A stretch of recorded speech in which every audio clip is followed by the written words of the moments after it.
a production of ETV Sports.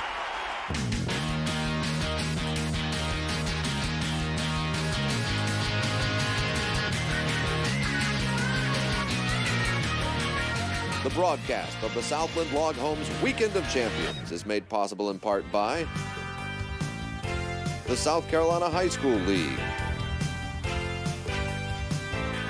by Wendy's, and by Southland Log Homes. Welcome to the Southland Log Homes Weekend of Champions.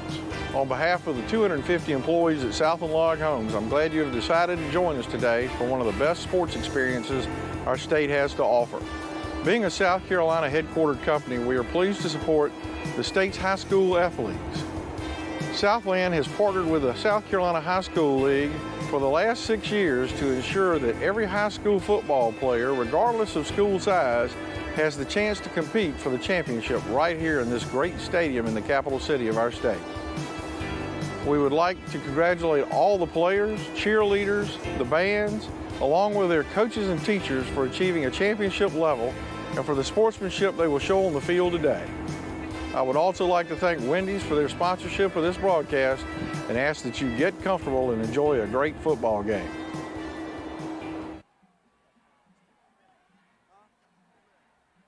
We'll have 2 cheeseburgers. We've shut down the grill. You can order from our late night menu. What's on it? Nothing I'd eat. At Wendy's, our hamburgers are always made fresh, so don't settle for less. Hey, if you're going to Wendy's, bring me back a Frosty. It is title time once again in Columbia. Williams-Brice Stadium, the site of tonight's Class 3A state championship game between a battle of unbeatens. The Bears from Belton Honea Path taking on the Dillon Wildcats. Good evening, everybody. Emerson Phillips with Stacy Huff once again for the nightcap in the Weekend of Champions from Southland Log Homes. 2 unbeaten ball clubs here. Stacy, we may have saved the best for last. We hope we have another close ball game. The last one was great. This matches 2 teams with good defenses, very fast teams, and a lot of size on Dillon's side. But Belton Honea Path coming from the upstate trying to make history. A handful of individual players we'll be keeping an eye on tonight, and we'll begin with Belton Honea Path and the Bears. Their running back, Chase Robinson. Chase Robinson, Emerson, has over 1,200 yards rushing, and the key thing, 17 touchdowns on the season. He's a big-time playmaker for Belton Honea Path. The Bears' defense, arguably one of the fastest in the state, and their leading tackler is Ronell Harper. Ronell Harper, 5'11", 194 pounds. He's a senior, has 83 tackles and 4 sacks, 11 tackles for loss. He's a guy to keep an eye on tonight as well. And for Dillon, one of the most exciting players in all of South Carolina, maybe the top defensive back in the state, Kendall Williams. He'll play both ways. He goes both ways, 23 catches, 361 yards, 5 touchdowns, and he also knows how to pick it off, 10 interceptions on the year on the defensive side of the ball as well. And also on that defense for Dillon, their starting safety, John Williams. John Williams is the guy who plays both ways, quarterback and defensive back. Has 4 interceptions and, of course, 7 touchdowns, so he can hurt you on both sides of the ball. Our sideline reporter for the nightcap tonight is Mark Bryant. Thank you, Emerson, and things are exploding around me right now. I'm on the Dillon sideline, and the Wildcats just came out, so things are hot right now. But I tell you what, the temperature is dropping. Minute by minute, it is getting colder out here. It'll be interesting to see if that is a factor. But right now, as you can tell, they're fired up, so the cold doesn't mean a lot. Their fans are bundled up and revved up for this one. As you said, 2 quick defenses, and they're each coming off a shutout in their last game. It'll be very interesting to see who gets the first blow in this one tonight. I'm excited for it. I know you are too. We certainly are, Mark. Thank you very much. Dillon has not won a state championship since 1947. And when you think about some of the best teams in South Carolina, the best high school football programs, certainly the Dillon Wildcats under head coach Jackie Hayes come to mind. And the Belton Honea Path, the Bears have been one of the better teams in the state in the last 5 to 10 years as well. But Belton Honea Path has not played for the state championship since 1961. Stacy, they were in Class A back then, and they lost that ball game. Yeah, I'll tell you what, Emerson, I said they're trying to make history. That's over 40 years, obviously. Even I can do that math. That's a long time. That's a generation for people up in the Anderson County area. Belton Honea Path since they had a title. And, of course, Dillon since the 40s. Both these teams trying to make their own history for their respective towns. And you can rest assured that the town of Dillon and the towns of Belton and Honea Path are emptied out tonight. Everybody in all 3 towns is here in Columbia, and it's Belton Honea Path head coach Wayne Green. 19 years as a coach. He's got 143 career victories, and he's 52-10 in 5 years at BHP. Belton Honea Path wearing white. The Dillon Wildcats wearing black with gold trim. The 5th and final ball game of the Weekend of Champions from Southland Log Homes. Crowd is excited. It's a fever pitch. It's the loudest crowd we have all weekend. And the 2004 Class 3A State Championship game is underway. And a dangerous return man for the Wildcats, Kendall Williams. We previewed him during the pregame show tonight. Stacey Huff, he is an electrifying player. He's got 5 return touchdowns this year, 2 of them via the punt, 3 of them on kickoff. Take another look at this right here. Look at the protection. No one gets in his, come close to him until he's about 20 yards at the field. He puts a nice sweet move on right there and almost broke that thing. Had he got away from that tackle there, Emerson, it might have been a foot race, and he has speed, 5'10", 150 pounds. Great cornerback as well. Dillon's offense led by their quarterback, senior Keith Coward, 314 yards of offense per game during the year. No gain on first down on the run, and here's Dillon head coach Jackie Hayes. Offensively, we'll try to run the football. We'll give you a little bit of spread formation, tight formation, and power formation, and we'll try those 3 different things to see if we can move the ball on. Jackie Hayes, 13 years as the head coach at Dillon. He's got 142 career wins. He's also a state legislator here in South Carolina. He's a busy cat. He's a busy dude. Doing a little bit of this and a little bit of that. Politics and football. What a mix. Patented I formation for Dillon. Second down, a little more than 10. Straight drop, Coward. Deep drop. Screen pass set up left side. And the catch is made, but a brilliant open field tackle. And there's that speed of the Bears defense. Tried to get to Emmanuel Benjamin right there, the running back. Emerson, 6'2", 225, but it was sniffed out by the Belton Honea Path defense. And here are your starters for the Dillon Wildcats on offense.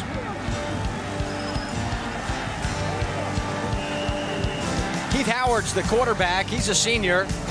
881 yards and 13 touchdown passes. Kendall Williams, we showed you during the pregame with Williamson at wideout. And the offensive line, Alfred, Shaw, Leach, Marquez, and Anthony. Kirk Leach, the center, headed to the Shrine Bowl to represent the state of South Carolina. Coward on 3rd and 10 will go down. Stepped up and picked up a couple, but Dillon will have to punt to begin the ball game. Let's get a look at the Bears starting defense. You got McClain and Evans at tackle, Groves and Rainey the ends. They've combined for 20 sacks this year. There's Harper, the linebacker, whom we showed you during the pregame. And Stephen Culbertson leads this Bears secondary with 8 interceptions on the season. Dillon set to punt it away with L.A. Owens. And a fair catch made at the 22-yard line. And now we've got Belton Honea Path head coach Wayne Green talking about his offense. Offensively, we're multiple. We'll give you a lot of different formations. We'll go from no backs back there, but the quarterback to having 4 backs back there. And then what we try to do is to mix up our formations and play selection within each formation. You got the last 4 weeks, we've tried extremely hard to be balanced between throwing and running the football. First part of the season, we were very heavy on the run, and it's worked out for us. Our quarterback has thrown for almost 700 yards in our 4 playoff games, and so and then we've been a better offensive football team. Belton starts the ball game off with a carry to Chase Robinson, and he was met by Delonte Williams. Help on the play as well for Williams. And both of these defenses are very stout. Stacey Huff, this figures to be a real smash-mouth football game. Yeah, I'm looking forward to it because it's going to turn on big plays. O'Brien Clinkscale, the quarterback, number 12 for Belton Honea Path, is a guy I think we ought to keep an eye on. Coach Wayne Green thinks he's the guy that makes it all go for BHP. Shotgun for Clinkscales. Throwing left sideline, and the pass is caught. 40, 45, and out of bounds. Knocked out over there for BHP. We got number 13, I'm sorry, it's number 43, Brian Miller, a 6'1 senior. That's his 28th catch of the year. He's got 6 TDs. Check out Clint Scales going left, put a nice little bit of zip on it. 2 receivers in the area, Emerson. But 43 happened to be there, the man on the spot. A lot of quarterbacks can't go to the left throwing. We've seen it all weekend, but Clint Scales is an exceptional athlete, Emerson. Makes it all go. He can beat you with his arm and his legs. Dillon only giving up 81 passing yards per game, and that play went for 24 yards. First down, BHP. Clint Scales pulls it down, and he goes down. Sacked on the play by number 55, A.J. Bimber, the North-South All-Star. 245 pounds, 6'1". He showed a lot of quickness right there, Emerson. O'Brien Clint Scales gets the nod at quarterback tonight. There's Chase Robinson, Coleman, Jackson, Miller, and Jenkins, the specialists. You got Kyle Rogers, Hawkins, Barry Humphreys headed to the Shrine Bowl. He's a Clemson commitment. Very good. Big-time players, big-time game. We'll talk more about big number 71, Barry Humphreys, as we move along here. A loss of 6 yards after the sack by Bimber. Second down, BHP going to try to move the pocket here for Clint Scales, throwing on the run, and he's got a man at midfield. Hit hard, but a terrific catch that time for the Bears. Number 9, Travis Jackson. Big hit by Kendall Williams, though. Kendall Williams closed fast. He does have blazing speed, and for 150 pounds, he can hit. Taking a look at the Dillon starting defense. Delonte Williams. There's Barber, who had the sack a couple of plays ago. The linebackers are Oxendine and Williamson. And there's Kendall Williams in the secondary. 10 interceptions on the year. John Williams has 4. Ryan Stackhouse has 3. Third down and 7 for BHP, just underway in the Class 3A state championship. Clint Scales going to step up and run it. 45-yard line, 43-yard line, first down for the Bears. Big play. Clint Scales, the guy, as I said, Emerson, keep your eye on Clint Scales. He's a playmaker. Stacy, the helmets are popping tonight. Oh, yeah, the pads are popping. The temperature's dropping, and the pads are popping. Now it's football weather as we close out Southern Log Homes Weekend of Champions. Clint Scales took a shot on that run, but he picked up the first down conversion, I believe. And now we're going to have a measurement. I'll give it to him. He's got it. I'm calling it, Emerson. His first down. First down, BHP. That's Anderson County. Say hello to Naja and Staten, my children up in Anderson, visiting grandma in Anderson County this weekend. It is a Bears first down. Looky there. We talked about Chase Robinson. We talked about him being key, but watch the combination of Chase Robinson and Clint Scales. They do a lot with those guys in tandem. Clint Scales, a dual-purpose quarterback. He can run it as well as throw it. 657 rushing yards this year, better than 4 yards a carry. He's got 12 touchdown passes and 5 rushing touchdowns. New downs for the Bears from the Dillon 43-yard line. Bubble screen to Travis Jackson. Jackson mauled. A lot of black jerseys around him, man. He got swarmed on. It's a slow developing play, Emerson. The blocking was not there on the end where they needed one big block to make that play happen. Take another look at it right here. The play is designed, if you can get free from these first 2 guys on this left side over here, you got room to run. But they blew the play up. They collapsed. Look at 3 guys now. Breakthrough. No block was really made there, so he got sickled. Jackson had 14 catches during the season. He's already got 2 tonight. But the second one for no gain. Second down and 10. Clint Scales gets a block, got a man open, and another big hit, and the catch is made. Once again, Brian Miller. Brian Miller again, and also Kendall Williams again with a big hit. That's 2 big hits, but he's got to get in front of that. That ball was in the air a long time. And they're really, yeah, let's take a sound, let's do a little sound effects on this one here, see if we can hear it, Emerson. Rolls right, listen. Woo, good job in the truck, guys. Good job, production people. Boy, that sounds painful. And I'm going to tell you what, high school football in South Carolina is as good as it gets. And that's why we bring you these ball games on ETV Sports and the South Carolina channel. Championship football tonight from Williams-Brice in Columbia. Both these ball clubs are undefeated on the season, 14-0. Travis Jackson with another BHP first down. And the Bears offense is clicking right now. Yeah, they're like a well-oiled machine right now. Great quick release there by O'Brien Clinkscales. He put a lot of zip on that one, Emerson. Very impressed with his arm early. Let's look at this. Rolling left, a little two-step shuffle to the left, and he put some zip on that thing. Travis Jackson looks the ball in and makes a couple moves. All you got to do is make one guy miss to get big plays on a big yardage on a play like that. Line of scrimmage, the Dillon 18. Bears attacking the south end zone here at Williams-Brice. Their first offensive series of the night, and they're on the move. Whistles and a flag. May have had some movement on the line. They're on the move, moving a little early there, Emerson. Got to wait till it's time to move. But when you're firing out like that, I guess they can't wait to get the play started because things are really working for BHP right now. You see the signal, false start on the offense. A 5-yard infraction. Dead ball foul. False start. On the offense. Still first down. And Wayne Green and his coaches there thinking that's not what we want after we've marched the football down the field on this very stingy Dillon defense. And now the Bears looking at 1st and 15. One wide to the top, 2 wides to the bottom for O'Brien Clinkscales. Hand off Robinson, nothing there. Nothing but black jerseys. Yeah, he looks like he lost his footing a little bit on that play, but Chase Robinson trying to get to the outside. He's a speed guy. He can get around the edge. Good pursuit by the Dillon defense as well. Chase Robinson, a 6'2 junior, number 5 there for Belton Honea Path. 17 touchdowns on the year to go along with 1,282 rushing yards. Big year for Chase Robinson and the Bears. Second down now, BHP. 3 wide out package for Clinkscales, 2 tight ends.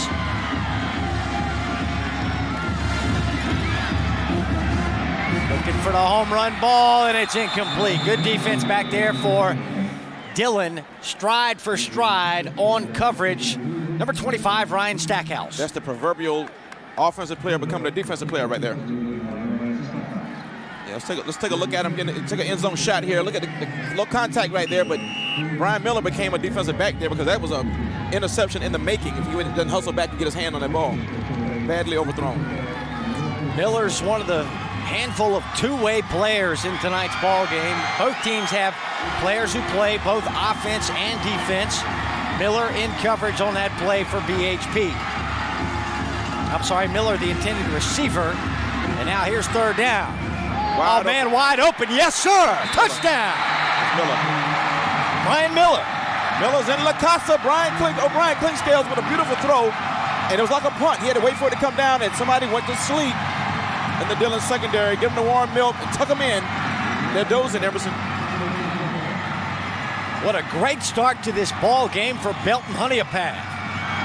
I don't know if there's a blown coverage there, Stacy, but Miller was wide open. It looked like a blown coverage, but it's something they saw there because O'Brien Clinkscales knew he was going there the whole while, and he looks like he knew it was going to be open. And we do have a flag out on the football field. A couple of them. Offside on the defense. Negligible. Dead ball. Encroachment. On the defense. Penalty is refused. Yeah, really no need to be much closer than where they are for the extra point. You run the risk of, the chances of it getting blocked may increase ever so slightly, so they'll keep the ball right where it is. And now we got more activity on the line before the extra point.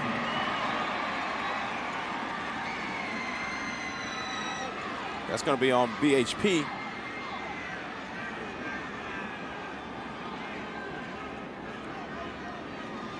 Dead ball. Encroachment. On the defense.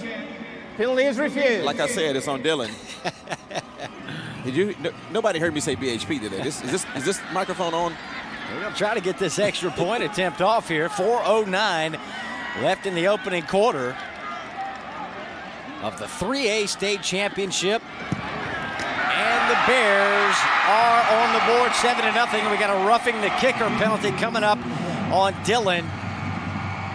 Take a look at the touchdown pass right here. Drifts right, lost the ball, and Brian Miller just lonesome in the back of the end zone back there. Nobody knew it. He snuck behind the entire defense. Kendall Williams, the closest man to him. And the celebration begins in Belton and Honea Path. But that was roughing the kicker on that play. You got to see that again. So look at this touchdown. He goes and gives the ball to the referee. Good job. He gets the celebration on. Here's one more look at it. Coming right at you. Right at the cameraman. The cameraman was the closest person to Brian Miller. He's covered. Good coverage there by our ETV cameraman. Way to play man-to-man. Appeared to be some confusion in the Dillon secondary. That's Kendall Williams back there. And I guarantee you that has not happened to Kendall Williams. Hadn't happened too many times to Kendall Williams this year. Here's the roughing the kicker. They really roughed it too. That's really real rough. Got undercut him and then the guy land on top of him. It was worth a flag though. Got a flag guy. Protect these kickers. They're vulnerable in that position after they kick the football. Number 85, Andrew Jenkins, is the kicker for Belton Honea Path. We'll also see him at tight end tonight. And he's a starting nose guard on defense as well, so he does everything but drive the bus. I think he does, though. I think he does drive the bus. Oh, he drove the bus down. Yes. Tight end, nose guard, and kicker. That's a rare combination. BHP kickoff. Mishandled, and it goes out of bounds. There's Kendall Williams. Stacy, it looked from our angle like that ball was going out while it was in flight. And that would have been a penalty on BHP there. So I want to expand a little bit on the two-way players if I have a moment. I talked to Coach Wayne Green earlier this week. He said as the season went on and the weather got cooler, he started playing people two ways. At the early in the season, he didn't play anybody both ways until the fall weather came in, and then he started opening up his offense and playing people two ways. So I've never heard a coach say that before, but he let the weather indicate how he platooned his players. That's pretty smart. Both teams have players playing both ways tonight. One of them's Kendall Williams, who just mishandled that kickoff out of bounds. Had he just let it go out, Dillon would have had the ball at their 35. Instead, they start from their 11. They give it to their big running back, Emmanuel Benjamin. 6'2", 225 pounds. Oh, we had a fumble on the play? Late in the play. As he went down, I didn't see it either to the last minute, Emerson. Let's take a look at it. This ball came out late, it looks like, with the second effort. Right here, everything looks fine. Oh, it punched out. It came out earlier than I thought. And BHP is on it. I thought there was a lot of reaction for just a regular tackle, but they have the football, and they got us right there. Look, watch our arm come in right here. Right arm punches it out right there. Left arm by number 80 for BHP. And they have the ball in nice position inside the 15-yard line, Emerson. Number 80, Joe Groves, the senior defensive end, poked the football away from Emmanuel Benjamin, and here come the Bears. Already up 7-0. Chase Robinson tries the middle, and he's got about 4 yards. Chase Robinson's going to be heard from at some point. You know, if these guys get a lead, Emerson, like we've seen in every other game, they're going to pound Robinson. He's going to get his numbers. But this will be big if they can go up 14-0 right now early in the game. Huge turnover by Dillon early in this football game. And it comes right on the heels of a 24-yard touchdown reception by Brian Miller, thrown by O'Brien Clinkscales. 2nd down and 7. This time they go with the fullback, number 41, Ronell Harper. Has 7 touchdowns on the season. Harper's another one of those two-way guys. Stacy, the starting linebacker, the leading tackler for the BHP defense. Now he's in at fullback. He does it all. Sometimes you have to play both ways. When you're a stud athlete, you got to do that. You keep your best players on the field at all times. See if the Dillon defense can buckle down here. 3rd and 6 from the Dillon 10. Option, pitch to Robinson. Robinson taken down about a yard short of the first down. Nice tackle for Dillon by number 30, Philip Oxendine, the junior linebacker. Cuckoo Kachoo, Mr. Robinson. He's trying to smell pay dirt, Emerson. Inside the 10, Chase Robinson. We featured him early. Let's take a look right here. A little pitch to him. Falling behind the blocker, Ronell Harper. Almost breaks it, but look at that forward lean, finishing the runoff. That's a good back there. Finished the runoff strong. 4th down and about 3/4 of a yard, maybe a full yard here for BHP, and they've called for the timeout to talk this one over. And Wayne Green has got his offense over there. They're going to go ahead and go for the first down right here, Stacy, and why not? You know, if you don't get it, you pin Dillon deep in their own end, make them go 95 yards. No doubt about it, Emerson. I think it's a smart play, but they're rolling right now. The way things are clicking, you want to show confidence in your offense right now. Mark Bryant is our sideline man tonight. Mark, good evening. Thank you, Emerson. I'm down on the Belton Honea Path side. I've been on each sideline, and I tell you, the whole game, the entire Dillon team has been at attention right up on the sideline. And for a little while there, some of the Belton Honea Path players were sitting on that cold metal bench back here until that turnover. They jumped up and they all came to the sidelines. They were chilling for a little bit, but they are right back up in this game. And I'll tell you, right place, right time. The muff out of bounds happened right in front of me, and so did the fumble.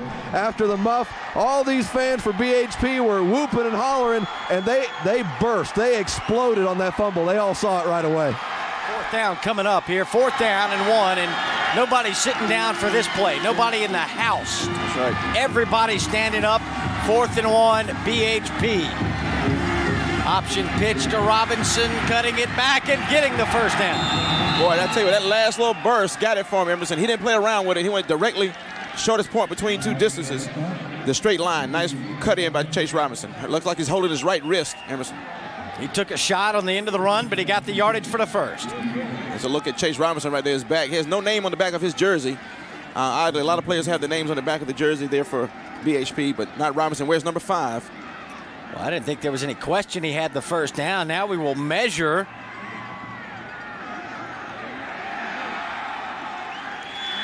First down. Couldn't have been by much. You see the reaction of the Dillon players. They thought they had stopped Robinson short. I never thought so. I thought he got it, Emerson.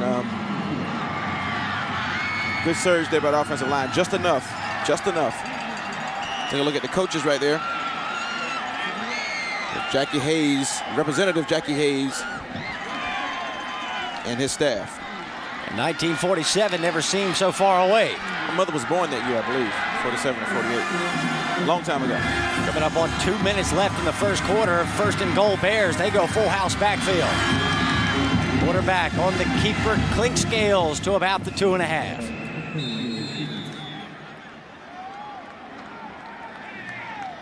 Stacy, Dillon and Belton and Honea Path, all communities that really thrive on their high school football. They take a lot of pride in their high schools in their area.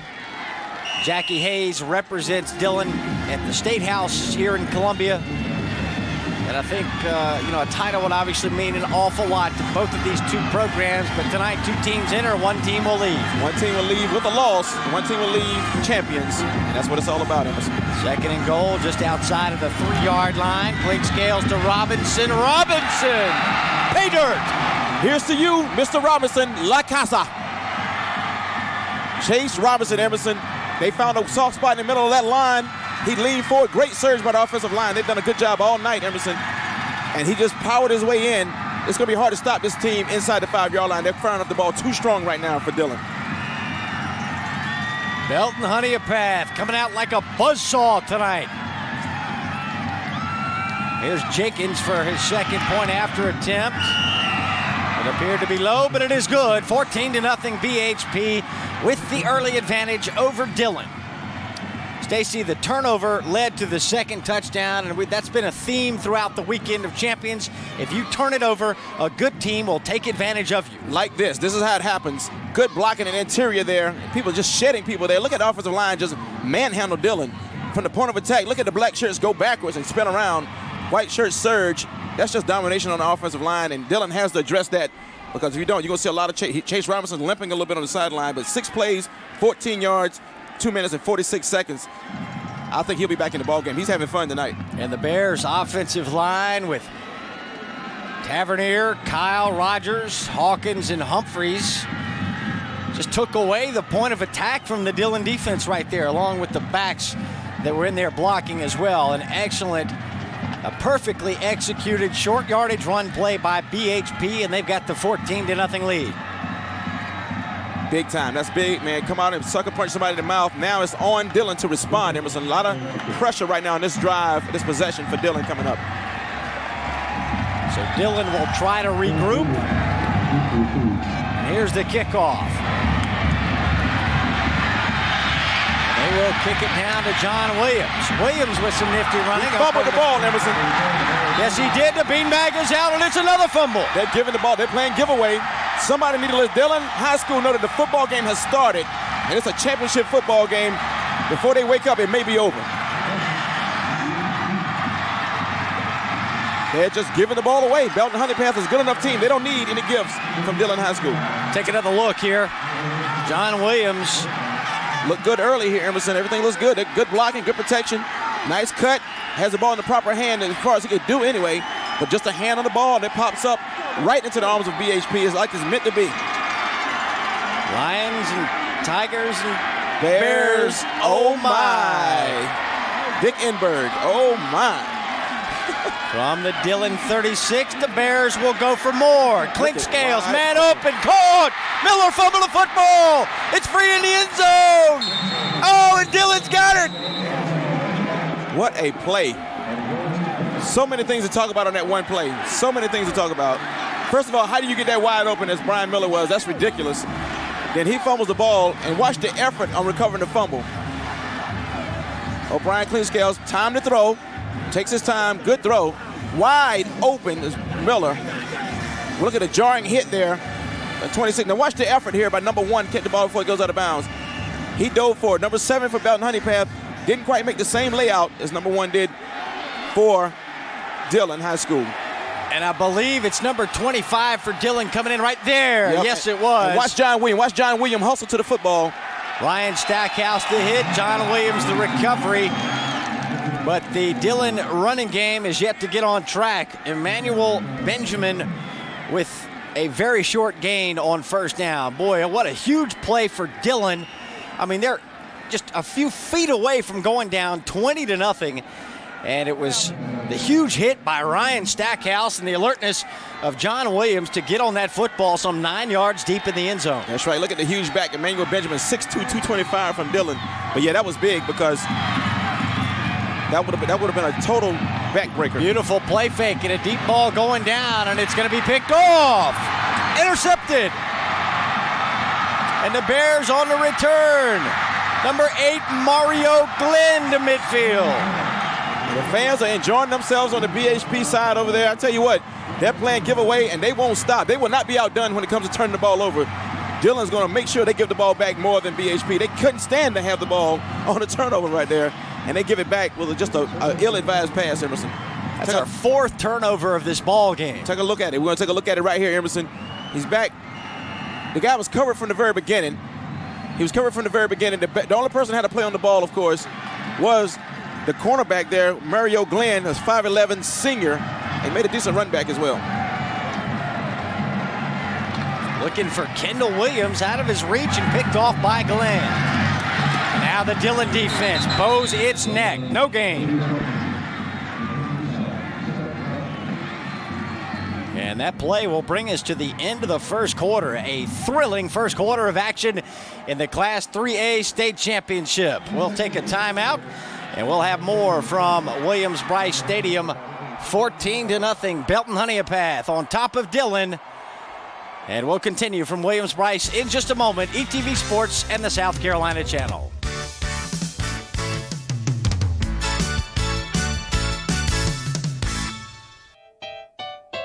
Wendy's founder Dave Thomas knew that you like to surprise now and then. And that's why Wendy's brought it back. Our Wild Mountain Bacon Cheeseburger. It's better here. Wendy's pickup window is open till midnight or later.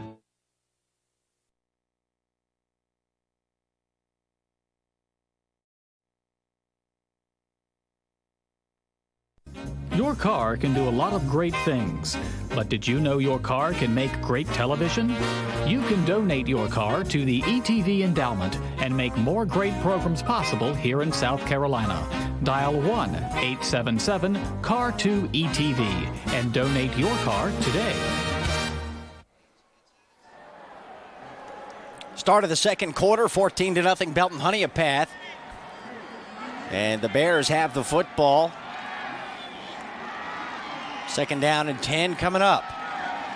Touchdown pass of Brian Clinkscales to Brian Miller, and a TD run by Chase Robinson to account for the scoring so far. And they faked it, give to Robinson, and on the bootleg it is Robinson, and he'll take it out of bounds after an 8 or possibly a 9-yard pickup. Beautifully designed play right there. Everybody bid on the fake. Everybody bid on the fake because when you set up the run with Chase Robinson, this is what you do. Good running game buys you this kind of opportunity. Play action flows everybody to the left, and here comes O'Brien Clinkscale, one man to beat right there. The block was pretty good. He didn't hold it long enough, but he could almost took that one to LaCasa there. Big drive here for the Dillon defense, Emerson. They must stop BHP right now and get their offense back on the field. Design bootleg for O'Brien Clinkscales, over 650 yards rushing coming into tonight's ball game. Got 9 on that play, made it look easy. Kind of jogged for 9 yards there. He has some speed, though. 4 carries, 11 yards so far tonight for Clinkscales. 3rd and 1. Robinson with whistles.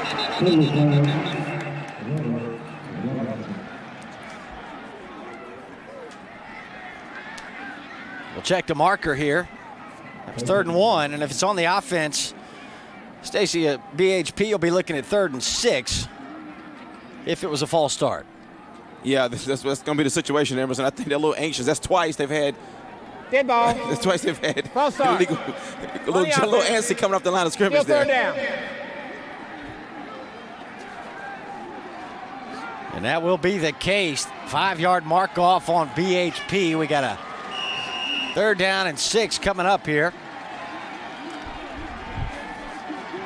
Bears will flank a couple of wides to the top of your screen. Single back is Robinson. 3-man defensive front here for Dillon. They fake the screen. Got him. Down the sideline. Miller broken up. Excellent play, John Williams. John Williams. If he'd have let him a little to the outside shoulder, Emerson, they had a play there, but great play by John Williams. We talked about him before the game. Check out this good defensive play by John Williams. Heard about him at the top of the show. He's just kind of waits. He plays center field like he's supposed to and gets the left hand up here. Times his jump. He almost slipped. But the pass should have been led a little bit toward the end zone. It might have been 6 for BHP. Solid safety play by John Williams for Dillon. Almost had himself an interception right there. And the Dillon defense comes up with a much-needed stop for the Bears offense. 4th and 6.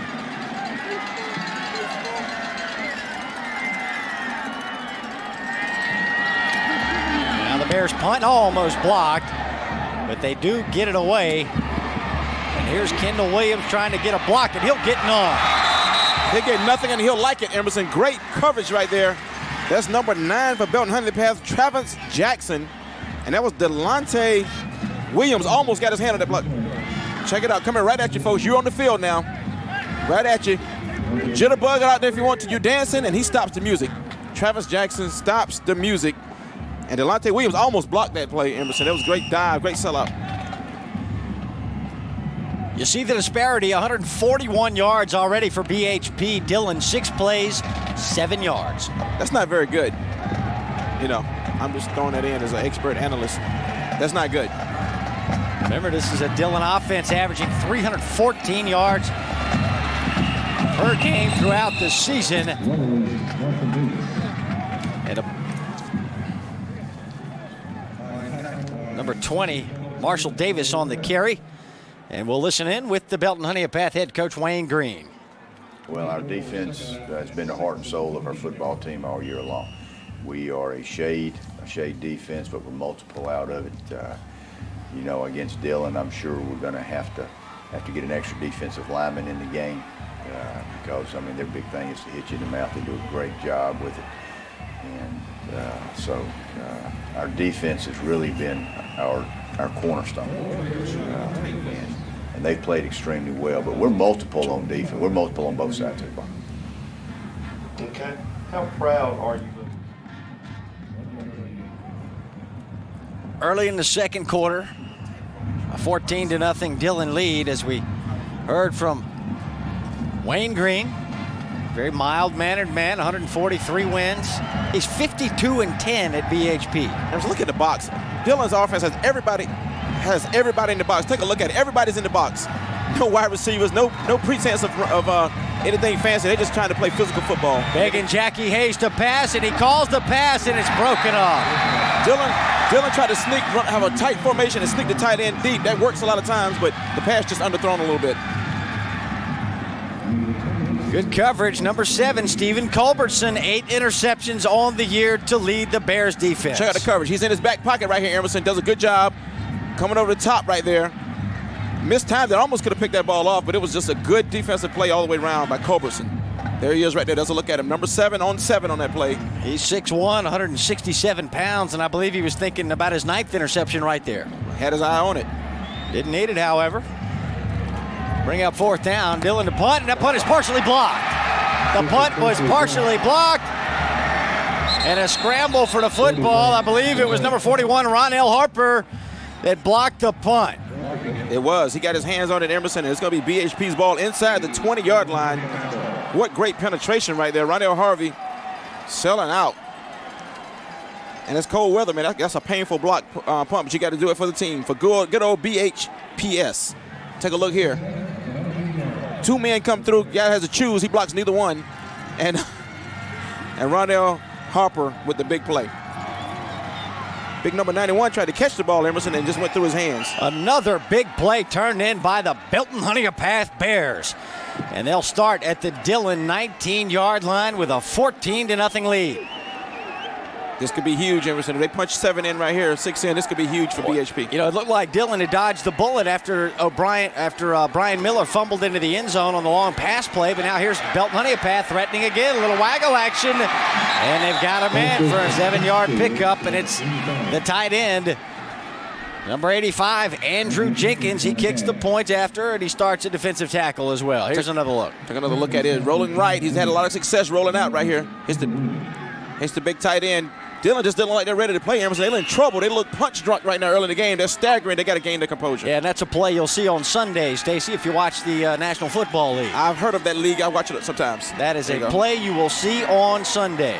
No doubt about it, man. What is going on? They have to get ready to play. Dillon has to wake up before it's too late, Emerson. They need to play right here. Hand off Robinson. Robinson hitting the backfield, and he goes down. Good work by the defensive front for Dillon, number 75. Greg Bethay, 6'3" senior. Give him a tackle for a loss. I know some Bethays from the Dillon area. Good family. And A.J. Bember also there to help out.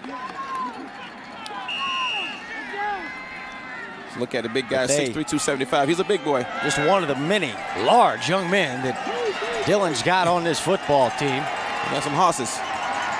They go 240, 250, 275 across the defensive line. And this running play gets back to the line of scrimmage, and that'll be all for Chase Robinson. That was 3rd down and 4. And we'll see if the Bears go field goal here. Looks like they will. This will be interesting here. 4th and 4 from the Dillon 13. This will be a 31-yard, make it a 30-yard field goal try just inside of the right hash mark.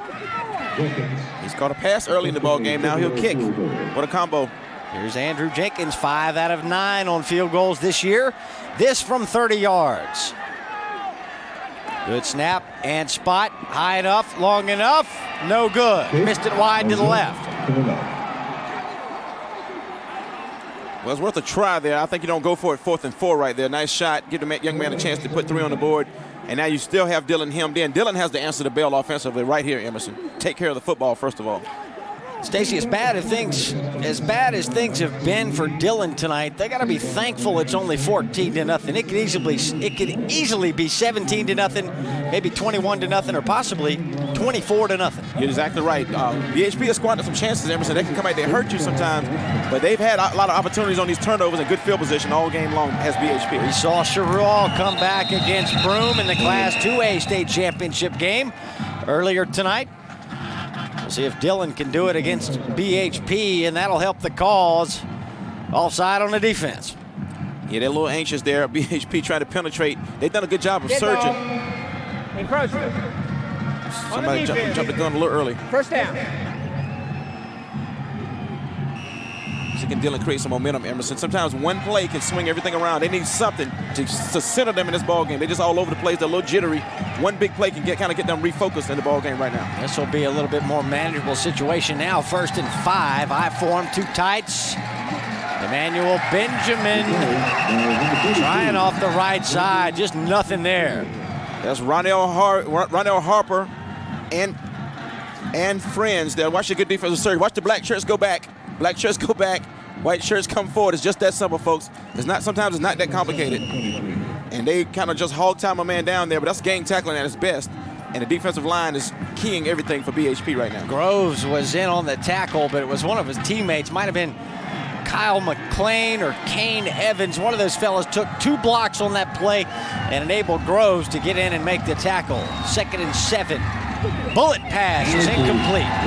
Threw it straight to the ground. Keith Coward just kind of misfired on that one. They need a play. Somebody's got to make a play for Dillon. Tough to throw when you're under pressure, Stacy. Yeah, take a look right here. Did have a little pressure up in the jawbone right there, but not much. Not that much. Not so much, yeah. Not so much. He just rushed it. He might have thought somebody was coming to his face. He just got rid of it a little quick, it looks like. I saw him stumble after he threw the pass. I thought he might have been shoved, but it looked like he just bumped into his own man there. 3rd and 7 for the Wildcats. High form, wide out either way for Keith Coward. Oh, brother, jailhouse blitz, and Coward is down. Man, that looked like recess. Everybody running out. Take a look at this right here. They just engulfed the defensive line here, the offensive line of Dillon. Everybody, it's a team meeting. They call a team meeting around Coward. Good play, good D by the defensive line again for BHP. Meet you at the quarterback. No doubt about it. That's amazing. Coward has got to be thinking, man, who are these guys and where they come from?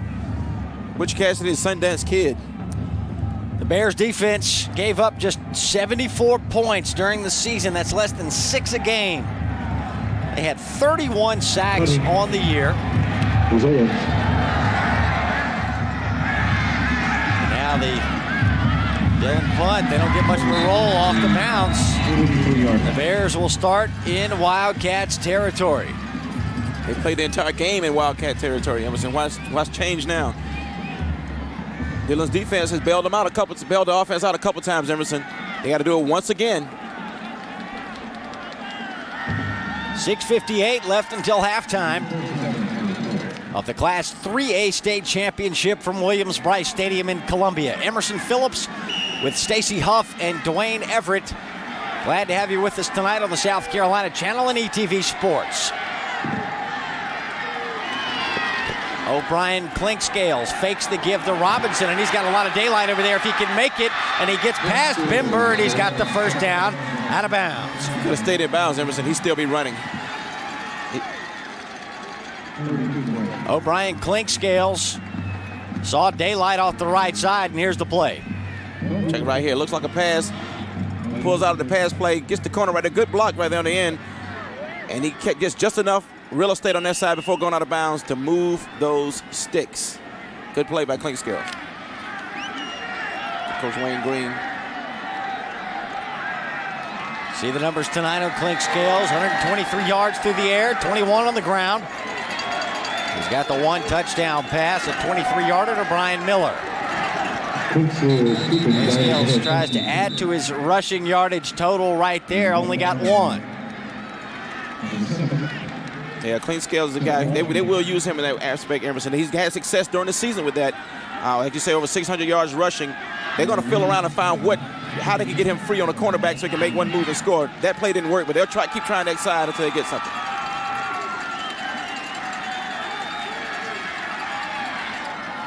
Second down and 9 for the Bears.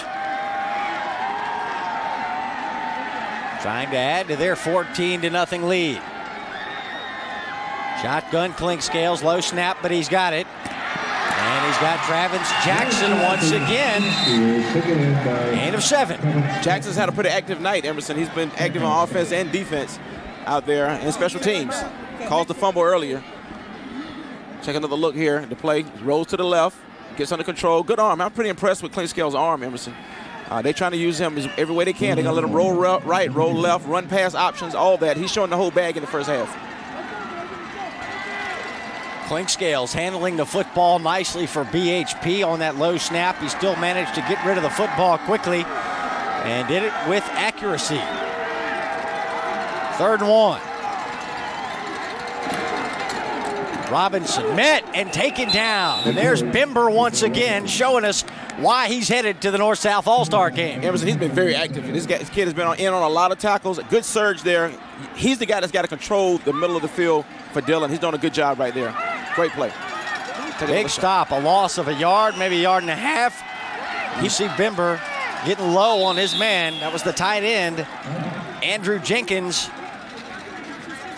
Sometimes some people defeat blocks. Emerson, he just brought the blocker with him and made the tackle. He just brought, you come on with me and I'm going to make this tackle. You can ride if you want to. And he carried him into the backfield. Good play by Bember. Timeout taken by BHP with exactly 5 minutes left in the first half. The Weekend of Champions put on by the South Carolina High School League and brought to you by Southland Log Homes. 5 minutes to play. Emerson is critical in my opinion, a critical 5 minutes for Dillon. They got to get something positive to take it to the locker room with them right now. Even though they're lucky to be in 14, only down 14-0, they need something positive, especially on the offensive side of the ball before this half is over. They got to get the ball back right now.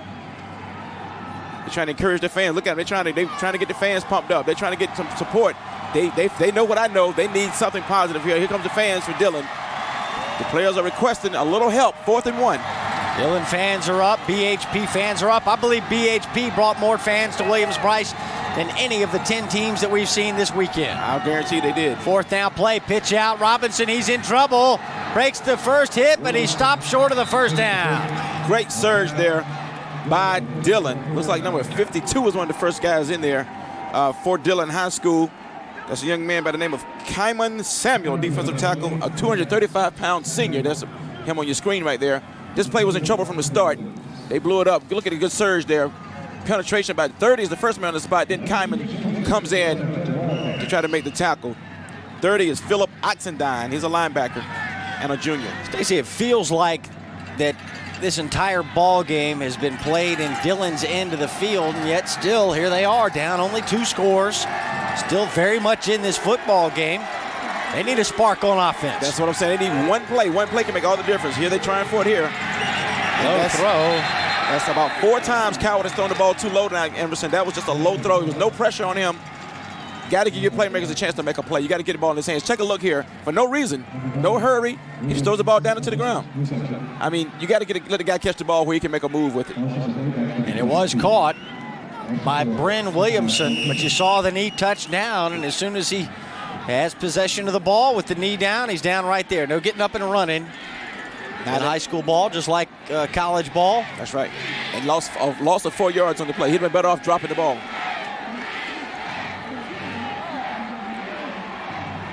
So that gives Dillon 2nd down and 14 as you look at Keith Coward trying to solve the riddle of this BHP defense. We might have a double pass right here, backward pass, and now the long ball downfield and incomplete. A lot of contact downfield there, Stacey, but BHP wants offensive pass interference right there. They may have a point, but you're not going to get that call. Gizmo Townsend, the tight end, the intended target. He got mixed up with Brian Miller. And the double pass. Fooled no one, by the way. A backwards pass to L.A. Owens. And the deep ball downfield to Terrence Gizmo Townsend Miller right there. Hey, if they fool no one, absolutely ain't no one. But I understand that's what they're trying to do. They're trying to get a play to ignite them, Emerson. They reach into the bag now. See what else they come up with here with 3:58 left. 3rd and 14. Howard from the gun. Pressure coming. Hit as he throws. Incomplete. Culbertson there along with Mario Glenn. And I can tell you now, Emerson, the playing from behind doesn't look to be a strong point for Dillon because they don't seem to like to throw. And here's a reason why the quarterback might not want to continue to throw. Check this out. Wow, he got hit right in the ribs from the left side there. I couldn't see who that was on the play, but Coward's been bouncing around like a rag doll all game.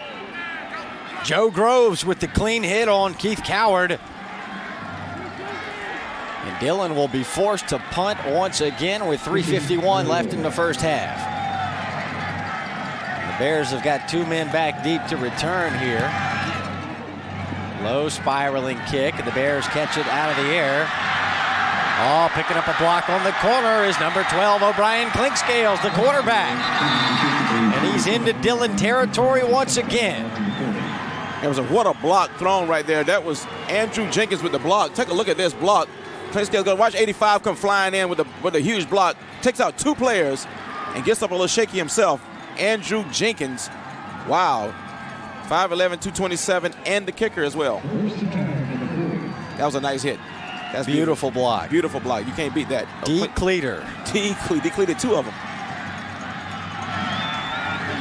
And the Bears add to their lead. They have really dominated this first half of play. Blake Scales rolls left. There you see the difficulty for the right-handed quarterback to roll to his left and throw, and the time of possession helps tell the story. It does, Emerson. That's twice. That's 2-1 Belton Honea Path, and that's 2 touchdowns more. And then you add in the turnovers for Dillon. They're very fortunate with all that going against them. They'll only be down 2 touchdowns. They're within striking distance with 1 play right now. Bring up second down, 10. That's a difficult, you're right, that was a difficult pass. It was going left. He's done it 3 or 4 times already, but it's not a pass that's a high percentage for quarterbacks. You know, the Bears have passed for 700 yards in their last 4 games, and Wayne Green said, hey, that's not us. We're a running team. But don't tell that to O'Brien Clinkscales. Avoiding the rush of Bimber. Throwing as he approached the sideline, incomplete, but nifty footwork by Clinkscales just to avoid the rush. Yeah, good job there, Emerson. Throwing that ball away, he basically threw it away right there because he can't afford a sack here. You're in scoring territory. But he's nimble, very nimble back there, the quarterback. Looks like we have a marker down. I believe that's it on the white chalk right there where the official is standing. You can see it by his left foot. Might have been a little late contact on the quarterback after the throw. I didn't see it. That's the area where it would be called, and it looks like they're about to march it off against Dillon. Dillon's had a lot of errors. Coach Hayes has a lot of things to address. Yep, roughing the passer. Against the defense. Coach Hayes has some things to legislate in that locker room at halftime, Emerson. Let's take a look at this. After the play, way late. There's 33 for Dillon on the hit. That is Montegus Brown, fullback defensive end, 5'10", 190, and a senior, Emerson, with just what is not a smart play. You just can't have it. No, you can't at any time, let alone down 2 touchdowns when you're trying to get the ball back. That's in the terrible. state championship game. It's going to be 3rd and 10, and now new downs for BHP. Clinkscales rolling left. Into the end zone, caught, but out of the end zone, I believe. Yes, out of bounds. And that ball is 1 foot over to the right. You got a touchdown. Nice execution, everything but, Emerson. Only thing wrong, not enough real estate. Pass should have been thrown a little bit sooner. Big play though. Take a look right here. Once again, rolling left. They like to roll him left, Emerson. They've done this 4 or 5 times this game. Put a nice touch on it, but the ball floated on him a little bit. Just not quite enough room for Miller to get his foot there. Look at the footwork.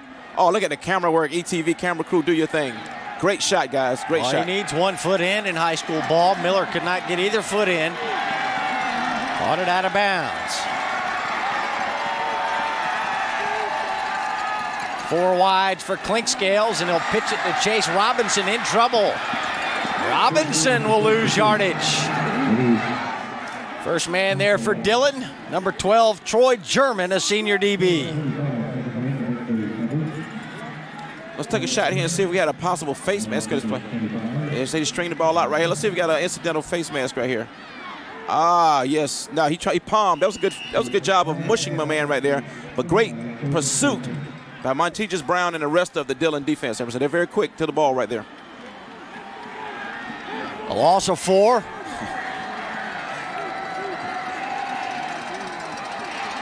Third and 14.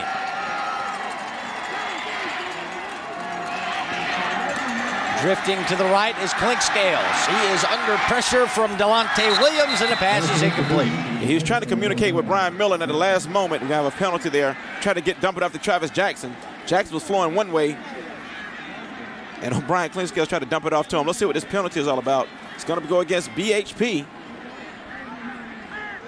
2:24 left to play, Emerson. They're kind of stalling over here, but they're keeping the ball away from Dillon.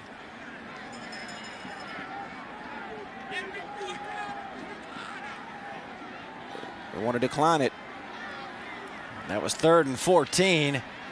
Decline it will bring up 4th down. Ineligible downfield against the offense.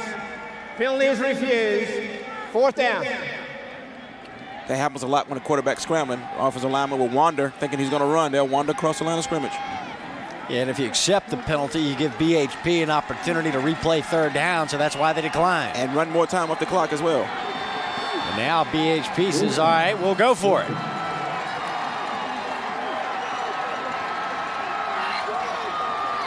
Clinkscales motioning to one of his receivers out to his left.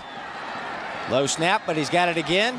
Deep ball going down. Travis Jackson, and it was broken up at the last moment by Kendall Williams. At the last moment, Emerson. That looked very good. Good, well-designed play. Travis Jackson was behind everyone for a second. Take a look. We're going to look at it twice right here. He looks left to fake everyone out, to fake the safety off, and then comes back. Good fake by O'Brien. Go, good play, good hand. Stacey, do you think the college coaches will like that look off right there? Look at him, look left. That was nice. That's big time. That's big time look off right there. It may not have drawn Kendall Williams away from the play, but I tell you what, the college coaches will appreciate that little move, a little subtle move right there. You just don't like to see quarterbacks eyeballing one receiver throughout each single play. But Dillon takes over on downs. They need some offense here late in the first half, and Coward will not get it. No, not at all. Nada nunca, says Travis Jackson. You just saw him on offense in the end zone as a receiver. Now that's him in pursuit as a cornerback, Emerson. Travis Jackson, one of the stars tonight for Belton Honea Path High School. Jackson doing it on both ends of the football offense and defense for BHP. He has played sensationally tonight. No doubt about it. We've been calling that number out a lot. I think you'll see more of him because offensively he seems to have the speed to get behind the defense, and right there he used that same speed to make a big play on defense. He's a senior, Travis Jackson, number 9 for BHP. More whistles and laundry. Now that we've seen too much of. Been a lot of yellow flags on the ground first half. That's bad for both teams. Movement on the offense. Looks like the call goes against Fred Shaw. And there's a good look at Shaw. He's false start on the offense. Still second down. Look at that, 6'4", 350. That's a lot of person right there. He's very personable. 6'4", 350. Is this generous, or they think that's the real weight? See, I read earlier today that the Dillon offensive line averages 280 a man. That means everybody else is about 200 pounds. I guess so. if he's 350. Dillon is big across the offensive line, but the Bears defense is the one that's playing big right now. The quickness is beating size right now, and a lot of times that happens, Emerson. Quickness does a lot for you. Look at Tavernier, 6'1", 190, a senior. He's a small guy, but he's fast as well for a linebacker. A defensive end, excuse me. Stacey, both teams shut out their opponents a week ago in the state semifinals. Dillon shut out a very good Manning Ball Club, 28-0. And BHP shut out Clinton, 19-0. Both teams, throwing shutouts are nothing new to these teams. Both teams believe in defense. 3rd down and 14. Coward rolling and scrambling. And we got a new QB, John Williams, in there. John Williams goes in just for that purpose, to run the football, and he did a good job there. Almost got enough for the first down, not quite. And if I'm not mistaken, Jackie Hayes put John Williams in at quarterback in the Crestwood game. That was the, I beg your pardon, I believe it was the Chapin game, the 2nd round win for Dillon. And Williams came in relief of Coward and spearheaded the Dillon victory. So perhaps John Williams will be able to do it again tonight, but he could not pick up the required yardage for the first down on that last play. So 4th down and 4, and Dillon will punt as the clock winds down here in the first half. They had nobody back. Belton Honea Path had nobody back to receive this kick, Emerson. Fearful of the fake? Exactly. I don't blame them. With 29 seconds on the clock, they should be fearful of the fake. It's a good time to try one. That's exactly right. Yeah, no doubt about it. And they just took it safe, and I think you'll probably see them take a knee here as well. More good coaching by Wayne Green from Belton Honea Path. Just being a little bit cautious right there. You don't want to give up a big play in the final 30 seconds of the half. No doubt about it, man. 19 seconds to go here, Emerson. Ball is going to be placed at the 30-yard line as BHP is probably going to decide to take a knee. They'll be happy to go into the locker room 14-0, although I do see 2 wides right here. They may try one shot with 19 seconds to play, but if they do, they have to get the ball down the field if they're going to get in scoring range right now. This might be the final play of the half, a simple run. That's going to do it, I believe. And the Belton Honea Path Bears will receive a rousing ovation from their fans from Anderson County and across the state of South Carolina, who are filling the lower half in the lower east section here at Williams-Brice Stadium. Look at the throng of BHP fans that are here to see the Bears try to win the state title for the first time ever. They haven't played for it since 1961. And right now it is Belton Honea Path 14, Dillon nothing, as we head to the locker room here at halftime. It's been a wonderful weekend of champions from Southland Log Homes, and we're thrilled to be a part of it with you here on ETV Sports. Yes. Emerson, right now in the first half, there's a feeling right now. You got to feel like if you're rooting for Belton Honea Path, there's been missed opportunities. You played the whole game on the other side of the field, and you don't have a 14 points. So you will see how they come out and capitalize in the second half. All right, Mark Bryant's down on the field. Mark.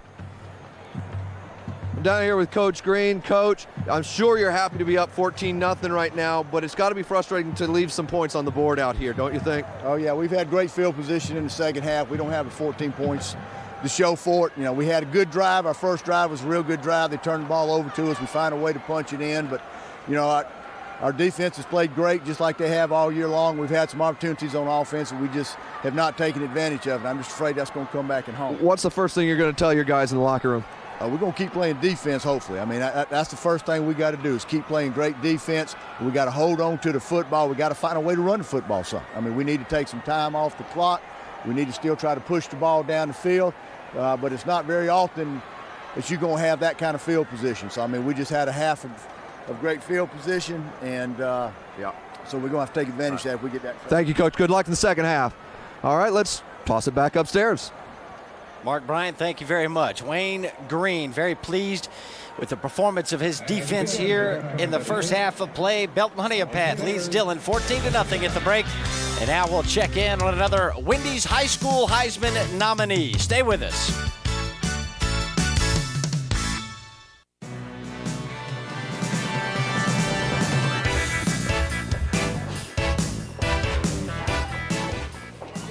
Wendy salutes Anna Yemitz from Riverside High School in Greer. Being nominated for the Wendy's Heisman was an honor. It's nice to know that Wendy's is out there recognizing athletes and people in the community for what they do. So it was a big honor to be nominated for that. Anna is a great nominee for the Wendy's Heisman Award because she does a lot of service for us at the school. She is an athlete that participates in 2 sports, and she excels in both of those sports. She has a couple state titles. She has 1 individual cross-country team award. Anna is a great role model. She does great in her classes, and a lot of her peers do look up to her. And she just does great in academics. She's in the top 10 of her class here, which is very competitive. She's applying to a lot of great schools. I know that she'll get into one. It's nice knowing that people like Wendy's recognize people for what they do good, not just look at the negative accomplishments of people or whatever. It's going out there and doing something good for the community, good for sports and stuff. It's really nice knowing that there's people out there looking at what you do.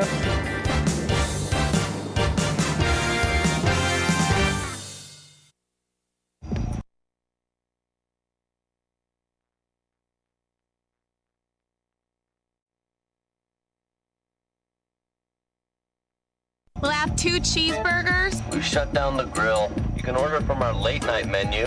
What's on it? Nothing I'd eat.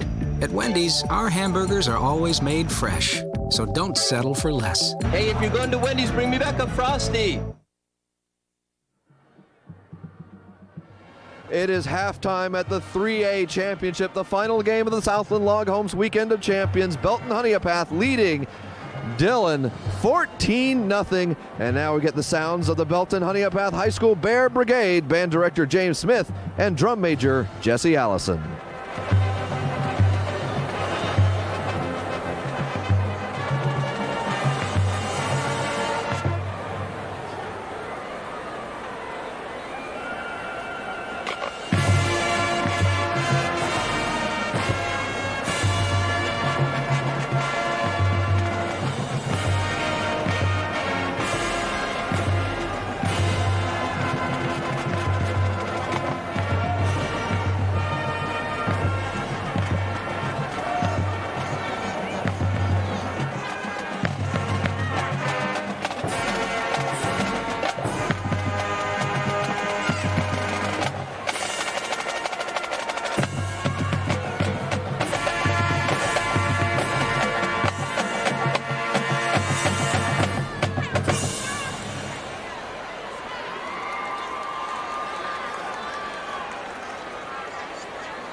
Still at halftime here in the 3A championship, and Belton Honea Path with a 14-0 lead. We will be back right after these messages. So the distance learning program makes that a possibility for students even in remote areas of the state. Basically, the DELC is a television station, but we're not limited to just one channel. We can broadcast at minimum 4 channels simultaneously. Every high school, middle school, and many of the elementary schools throughout the state are wired to receive DELC programming. The DELC has an incredible video library with the capacity to tape additional resources and play them back on demand. Our digital satellite receivers provide you access to PBS, Annenberg's Learning Channel, South Carolina ETV, and many other educational networks. With careful planning and the DELC's quality inventory of programs, television can be a powerful motivator to the learning process. Over 1,500 hours of programming provided by the State Department of Education are available to supplement teaching in the classroom, as well as a variety of accredited courses for high school and college credit, tech prep and professional development, and recertification courses for teachers and staff. Of course, the true power of any television station is the creation of local programming. Every DELC is equipped with its own interactive television studio, including video and audio switchers, computer connections, and microphones. Lights, camera, action, and you're on your way to solving your communication challenges. During these live studio originations, participants are not just idle viewers. They can interact via the internet or telephone. Your DELC facility has numerous educational possibilities. Some DELCs take the opportunity to connect to local cable channels, offering the community a window into their school. The point is, we have the flexibility to support learning in a variety of ways.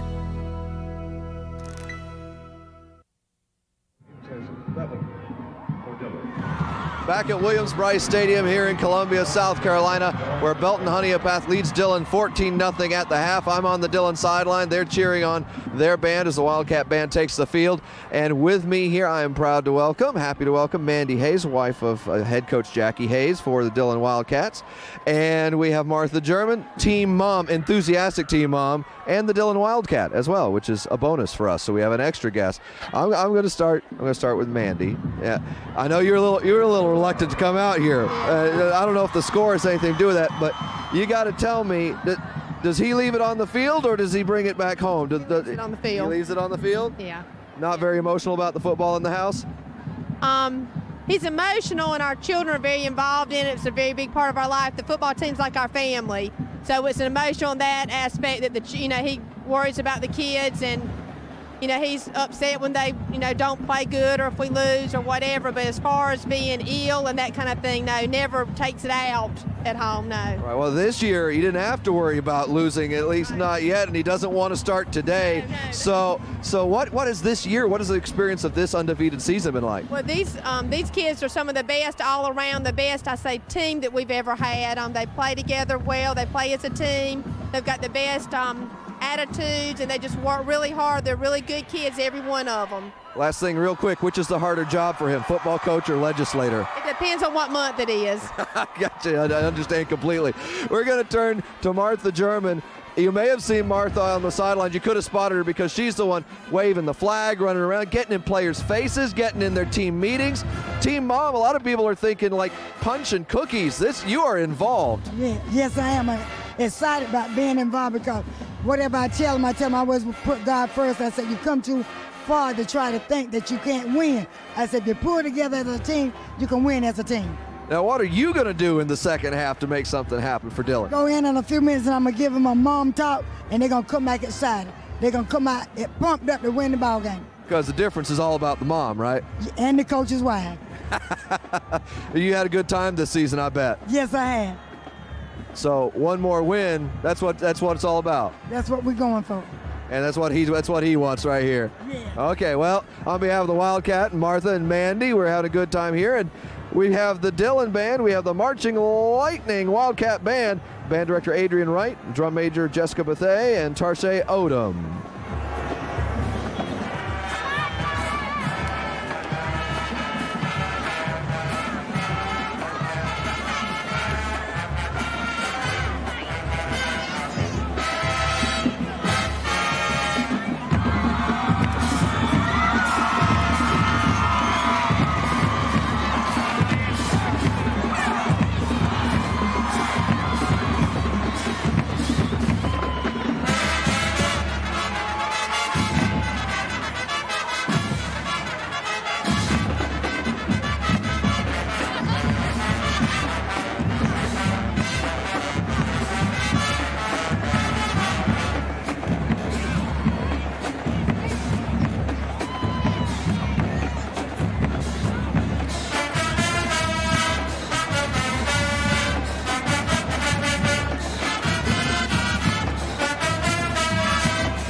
Halftime at Williams-Brice in Columbia. And I'm going to tell you what, the Dillon Wildcats marching band gets my vote for best band of the weekend. Let's take a look at some of the highlights from the first half. 14-0, Belton leads Dillon.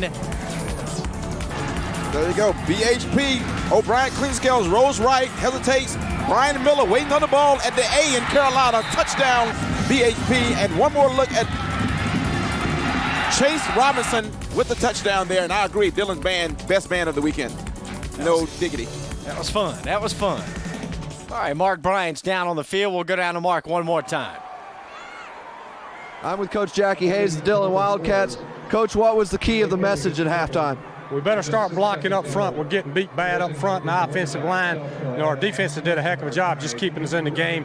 Too many mistakes. Bottom line is we got a blocker. It's going to be a long night for us. Do you take anything away from the fact that Belton Honea Path left a lot of points on the board and it's still only 14? Well, I'm hoping they left us in the game. Hopefully we can take advantage of it.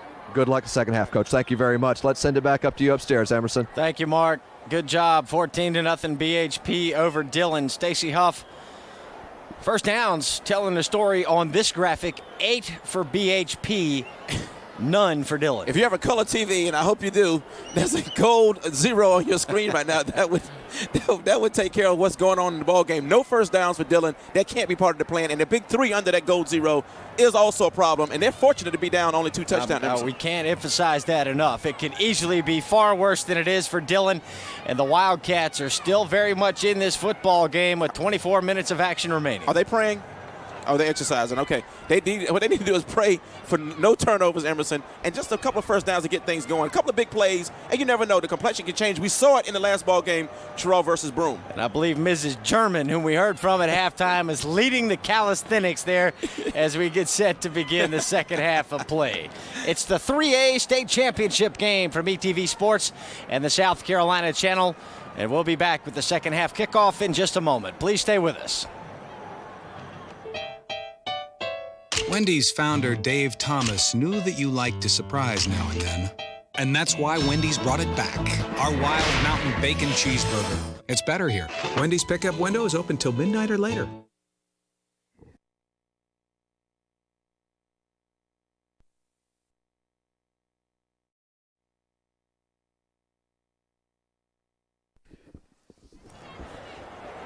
Welcome back, Williams-Brice in Columbia, the site of the Weekend of Champions. It's been another tremendous success this year, and again, we'd like to thank the executive director of the South Carolina High School League, Ronnie Matthews, for his hospitality this weekend. Ronnie is on his way out as the executive director. He will move on to hopefully something bigger and better for him, and he has served the South Carolina High School League extremely well. And again, it's Wendy's, Southland Log Homes, who have made these broadcasts possible here on ETV Sports and the South Carolina channel. We are certainly glad to have had you with us all weekend long. And we are down to the second half of the final ball game. We have crowned 4 state champions already. Burns won the 4A Division II title last night over Irmo. And then today we've played 3.5 ball games now. Lamar beat Calhoun Falls 26-0. Rock Hill beat Stratford 21-7. And it was 42-34, a shootout in the last ball game earlier tonight. The 2A state crown captured by the Broome Centurions. Over the Terrell Braves, who put up a mighty struggle. Emerson made a valiant comeback and just fell short at the very end. Broome regathered themselves soon enough to take it home. And Stacy, while we were doing that break there, we noticed that Mrs. German was in fact leading the calisthenics. No doubt about it. That was not a bluff. She was down there. She was getting them fired up. That was no joke. No, she's team mom, and she takes it seriously. I like that. Mark said, most people think punching cookies. Yes, she's punching. She's punching somebody down there, right? And getting in people's face, pulling face masks. There is no tomorrow for either ball club. You do it here in the second half, or you got a long time to think about it. Will the lack of capitalization of their good fortune hurt BHP, or will they, there's Miss German there, will Dillon take advantage of it and come back and make this a ball game? We'll see how it goes either way, but 14-0, this could be a lot worse for Dillon. Got to start with a clean slate if you're Jackie Hayes and the Dillon Wildcats. Just erase the first half from your memory and come out and start fresh here in the second half. But Dillon will have to kick it away to BHP to begin the third quarter of play. 12-minute quarters here in high school football.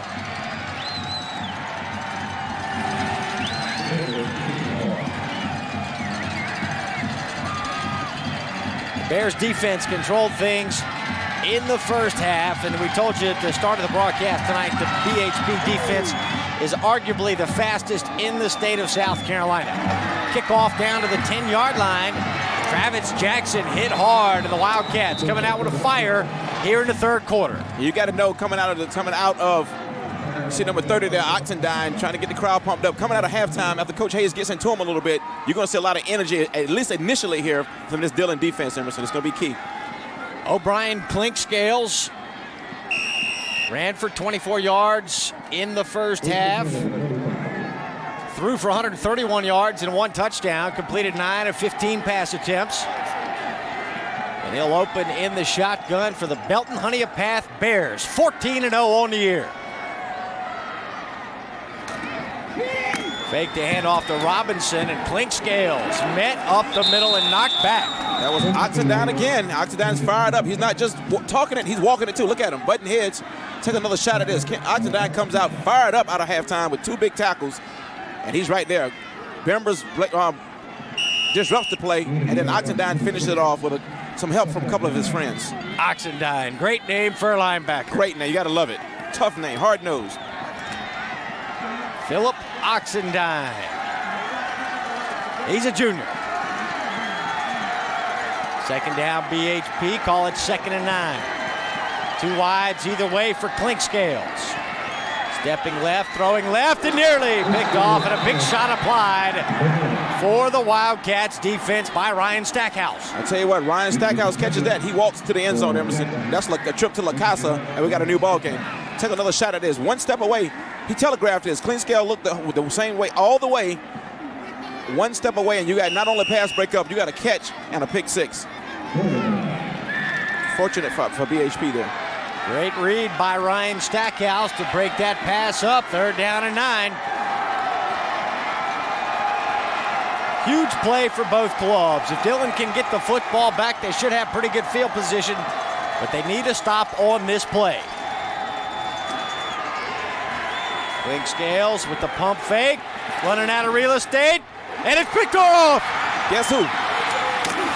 What a hit. Interception. 70. Step Washington. Fine. Washington, big number 70 there. Thought it was Oxendine there. I thought it was a 3-0. He's getting the crowd pumped up. He's pumped. Look at him dropping back. Looks like a zone blitz. Drop the lineman back. Big man shows some agility here, a little hops. Look at him getting up, tuck the legs. Look at the big fella. He tucked the legs, Emerson, a la Jordan. Big boy, rumble, big man. Look Rumble. at the excitement on the Dillon sideline after the INT by Step Washington. Boy, it's exciting. Rumble, young man, rumble.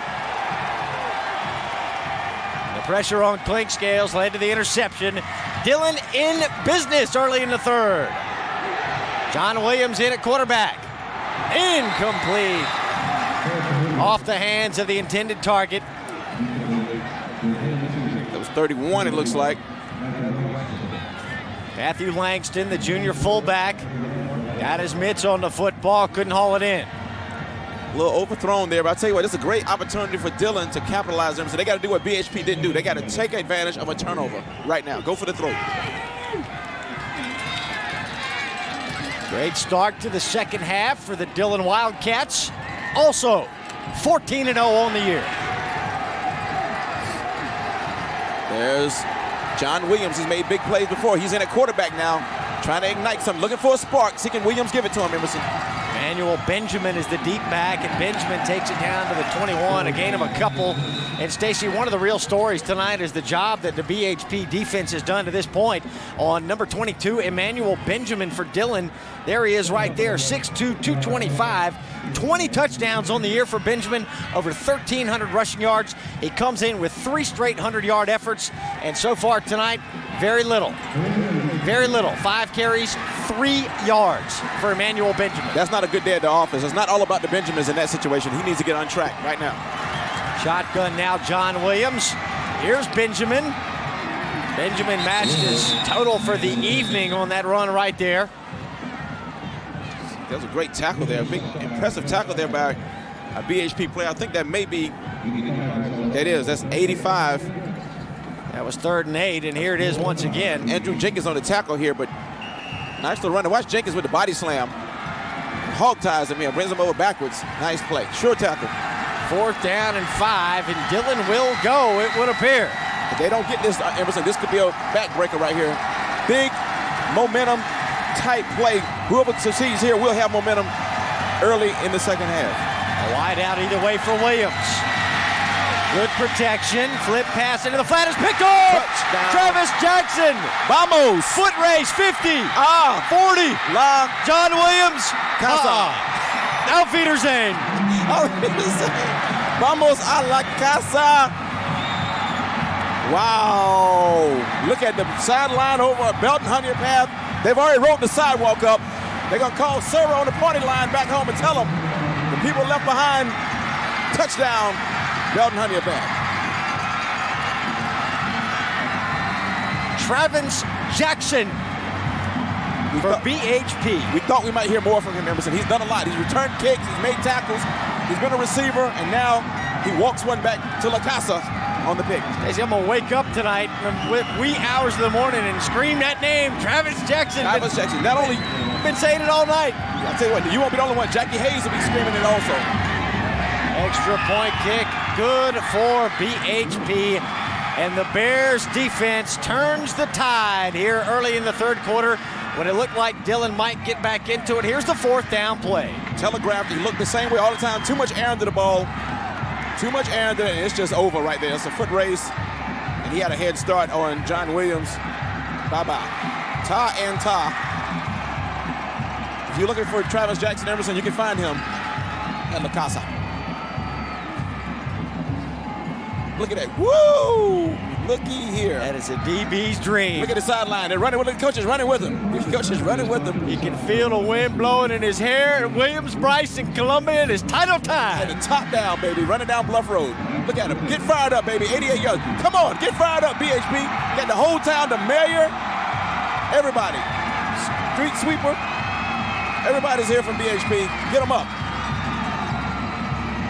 You get answer machines if you call them. I'm excited for it. I am. I'm happy. What a moment in that young man's life. No doubt about it. He'll remember it forever, especially if he ends up with a ring behind that. He can talk about it and tell his grandkids.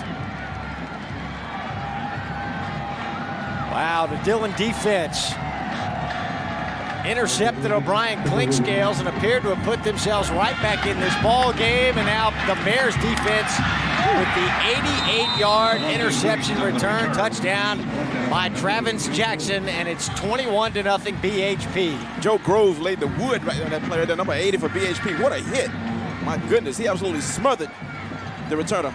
Let's take a listen right here. Sound effects. Turn your TVs up in the living room. Check it out.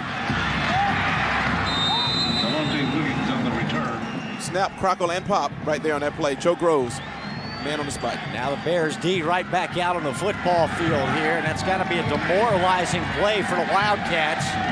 We'll see how they respond. Now down by 3 touchdowns.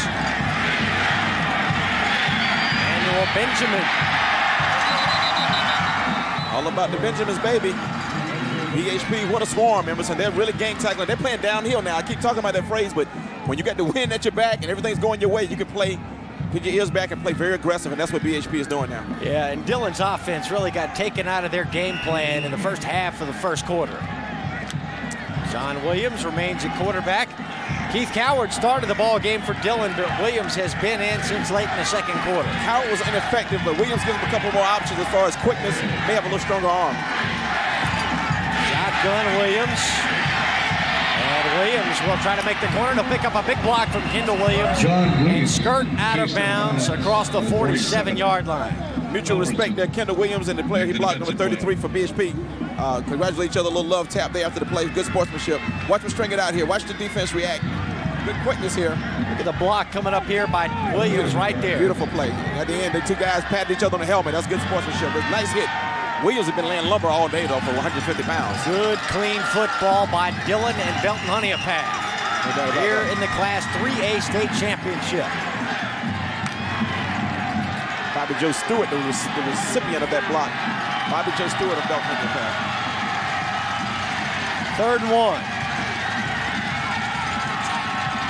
Benjamin's the deep back. Langston the fullback. It's Benjamin. He converts the first down. Good surge by the big back there. 225 pounds. He used it all right there. That is the first down Dillon has achieved tonight. So that goal 0 goes away now. And there it is on your screen there. First, that's kind of late, but it's not too late. Now they need to follow with the 2nd, 3rd, 4th, and 5th, and you might have a ball game. Yeah, don't forget, Sherrall trailed Broome by 21 points in the 3rd quarter earlier tonight. Came back to take the lead, but ultimately Broome came back to win the 2A state championship. Broome woke up just in time. Play fake for Williams. Home run ball, got a man open. Caught! On backpedal dribbling and turning it right and getting it into the end zone for the Dillon Wildcats. Brand Williamson is the man on the spot. Wide receiver, 6 foot 173. Emerson. He backpedals into La Casa. Had a lot of people come to La Casa, not most of them. They don't usually back in, but he came in that time. What a play by Dillon. That's the one play they needed, Emerson. He backed into La Casa. Use the back door. Back door into La Casa. You got to love it, baby. They're happy. The Dillon fans have something to cheer about now. Now we got ourselves a football game, really for the first time tonight. You know what caused that? Mama German fired him up. Team Mom. Left-footed kicker. Right down the middle. So the Dillon Wildcats not ready to relinquish their championship hopes just yet. John Williams showed a little arm there. Had a man underthrow him a little bit. Defensive man missed time to leap and a little sideways back pedal. Get into La Casa there for Brand Williamson. Good catch, Emerson. Good play call. Better than anything. Beautiful throw by John Williams, too. He gave his receiver a chance to haul it in and put it up just out of the reach. Took a nice hit, too. Of the defensive back flying in. Stacy, it's real easy to tuck that ball right there and roll out and see what else you got. Right. Williams knew that ball had to go downfield. He hung in and took the hit. You saw him. You saw the celebration there. Look, he's touching off a celebration. Look at the stands. They're getting into it. Let's get crunk. Let's get crunk up in the stands there for Dillon. Yeah, they're riding out. They're riding out in Dillon. John Williamson pointing to the crowd, so I need your help. Wildcats fans saying we are not out of this one just yet. Here's the kickoff to BHP. Pretty good coverage there by the Wildcats. The Bears will start from their 23-yard line with 7:47 left in the third quarter. 14-0. BHP led at the half. Dillon forced a BHP turnover early in the third. But then on 4th and 5, Travis Jackson intercepted the Dillon pass and returned it 88 yards for a score to put the Bears up 21-0. But Dillon just answered with a 50-yard touchdown pass. John Williams to Bryn Williamson. Yeah, Williamson came. We hadn't called his name tonight, Emerson, but that was a big play. Couldn't pick a better moment to show up. They faked the pitch and now hand it to Chase Robinson, and he's banged down. Once again, I'll say it again. Teams go back to the bread and butter when they get threatened. And the game gets a little tighter now, and you got a feeling that they're going to go back to Chase Robinson now a little bit. And Clean Scales running that quarterback keeper for BHP at this point. Clean Scales also runs back kicks for this team. That's kind of a rare combination. He's a punt returner for BHP as well. Gain of only a yard on first down for Chase Robinson. Here's Clink Scales avoiding the rush. Nearly intercepted again. That time it was number 12, Troy German. German. There's the name. That was a bad decision. That was a terrible decision right there. That's number 12, German. Little chalk, little sideline on his pants there. Let him know he's been here today. Nice play there. Almost had a big interception, but O'Brien Clearscale should have either eaten that one or thrown it further out of bounds. You can't afford a turnover now if you're BHP. So bring up third down. Wildcats trying to get the football back. It'll be up to their defense to get the stop on this play. 3rd and 8.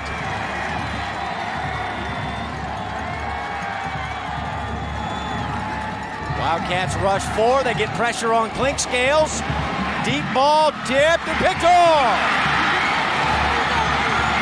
Delonte Williams looking for the return. Delonte Williams gives Dillon the football back. Momentum. Trying to put on a black suit right now, it looks like. And jump over here to this near sideline does Emerson. Turnovers always change the flow of the ball game, and that was just a bad play. And the pass floated into double coverage thanks to the pressure from the Dillon front 4. Take a look. It looks like Clint Scales often has one receiver. He only looked at one receiver, Emerson. There was no look away that time. The safety comes over for help, and that's who made the play. Delonte Williams comes over from the safety position and catches the ball in a ricochet. Pressure by A.J. Bember, maybe. There's Delonte Williams right there with the big play. Good athlete back in the secondary. Kendall Williams helped out on the play and tipped that ball, and it was picked off. Here come the Wildcats, trying to establish the running game. I believe that's the first carry tonight for number 20, Marshall Davis.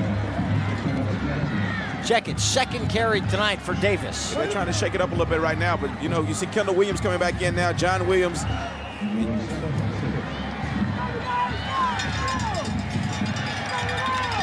Take a shot now. Dillon finishing up the play strong. They still struggle. Look at the determination. The legs keep driving. Those things get a little testy. Dillon's still showing a lot of moxie out there, a lot of fire. Wildcats know they've still got time. John Williams uncorks one, got a man wide open, and what a catch by Kendall Williams, as that ball was a rainmaker. That was a punt. I thought it was a fair catch thing, Emerson. He's gonna get somebody hurt like that. And sure enough, the wind has been knocked out of Kendall Williams right there. That pass, I couldn't believe that pass. I thought it was tipped. It was so high. Stacey Williams waiting and waiting and waiting for this ball to come down. Look how high this ball, look how long this ball stays in the air. Everybody's looking at it. Wow. I don't know if that ball slipped out of his hand a little bit, or he went straight up in the air, it looks like, man. He was way deep. He had to come up and wait for it. You're right, it was like a punt, and Kendall Williams stayed with it and paid the price. Bobby Joe Stewart laid the lumber on him right there. Bobby Joe Stewart is a wide receiver defensive back, 5'11", 165-pound junior for Belton Honea Path from Anderson County, South Carolina. Attending to Kendall Williams over there. He's moving. Everything's moving over there. He's just, at the very least, he had the wind knocked out of him. And the emotions and excitement here at Williams-Brice had reached a fevered pitch after that play. Now the crowd somewhat subdued with the injury here to Kendall Williams, a key player for this Dillon ball club. We told you, arguably one of the best defensive backs, maybe the very best defensive back in the state. And now it looks like he's going to walk off under his own power. Crowd is feeling it. We're getting into that. Listen to the crowd. Listen to him. Cheering him on. Dillon fans show their appreciation for the play of Kendall Williams tonight. And obviously we hope to see him back in the ball game. Look at his yardage here in the third quarter. Dillon has turned the tables. John Williams rolling under duress, and now he goes out. And Williams looking for a late hit flag. Didn't get it. Now that was borderline. It's bang, bang right there. Good no call. Let's check and see if there's a little something extracurricular here on this side right here. A little bit right there. Just kind of grabbed, like he was just grabbing him. And he turned him loose quickly. Not enough for a flag, I don't think. Yeah, that was well out of bounds, but the officials obviously deemed not enough contact. Deemed, I like that word. Does a look at John Williams with the Dillon word on the side of his helmet in gold. Taking it to the house at quarterback. He's finishing up the game, it looks like, at quarterback. And we have not seen Keith Coward in since the second quarter, and it looks like it'll be on John Williams to lead the Wildcats back. Touchdown here, Emerson. We got a real ball game, and we got the big finish we all want here. Trips to the left for Williams on 2nd and 7. Now BHP making the costly mistakes, Emerson. Offsides.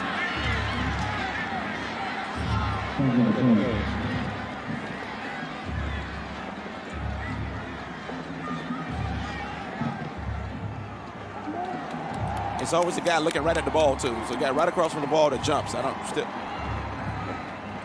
never understand that. See that look on his face? Look at the look on Coach Green's face there. Got to wonder if he thinks he's getting away from him a little bit right now. We saw this in the other game previous with Broome when the Terrell stuck mounting that comeback.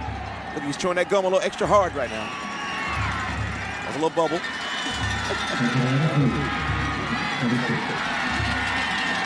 Here comes Dillon.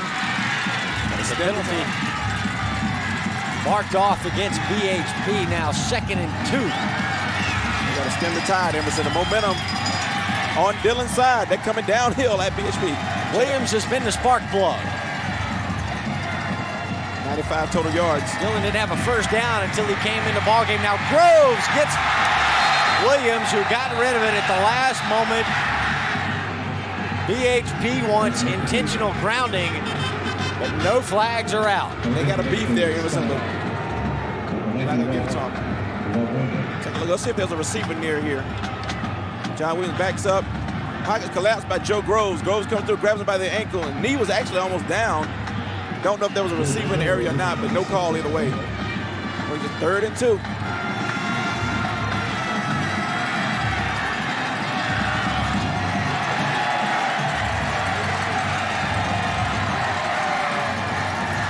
Men up around the line for BHP, and the Wildcats trying to run it. They'll lose yardage. Nada nunca. Groves is playing a ball game, man. This guy's been all over the field. He and Travis Jackson have really stood up big today in this ball game. We'll take another look. Look at the penetration. Look at the white shirts come this way. Look at the penetration. Groves comes around the end. He's just too quick for whoever's over there. He's been doing this play all day, coming around the end. 6'3", 204. And he's got room to get a little bigger, man. He's got to be a good prospect for some college. 62 tackles and 9 sacks coming in tonight this year for Joe Groves. He can put on 30 more pounds easily.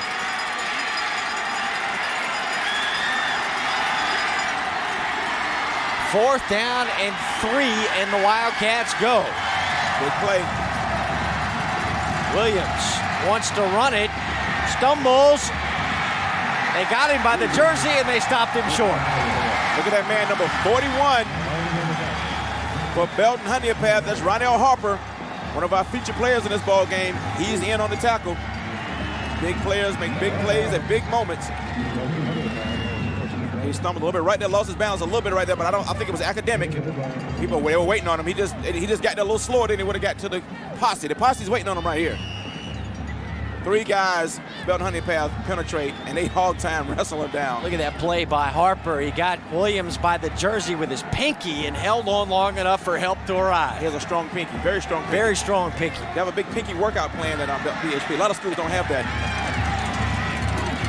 BHP back on offense. Chase Robinson to the 33-yard line.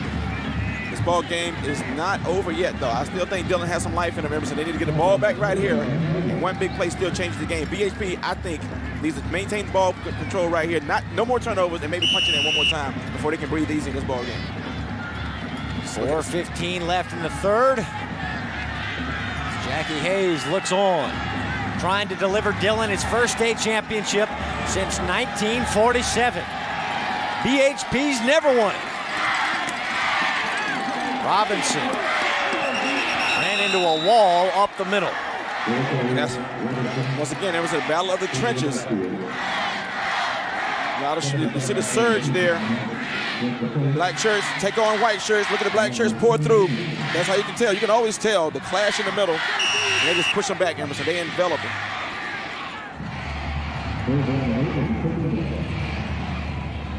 Big number 60 right there. They're playing like they still got a shot, Emerson. Look at Marcus Williamson, 6 foot, 255. Just a junior. He's a big one. 3rd and 8.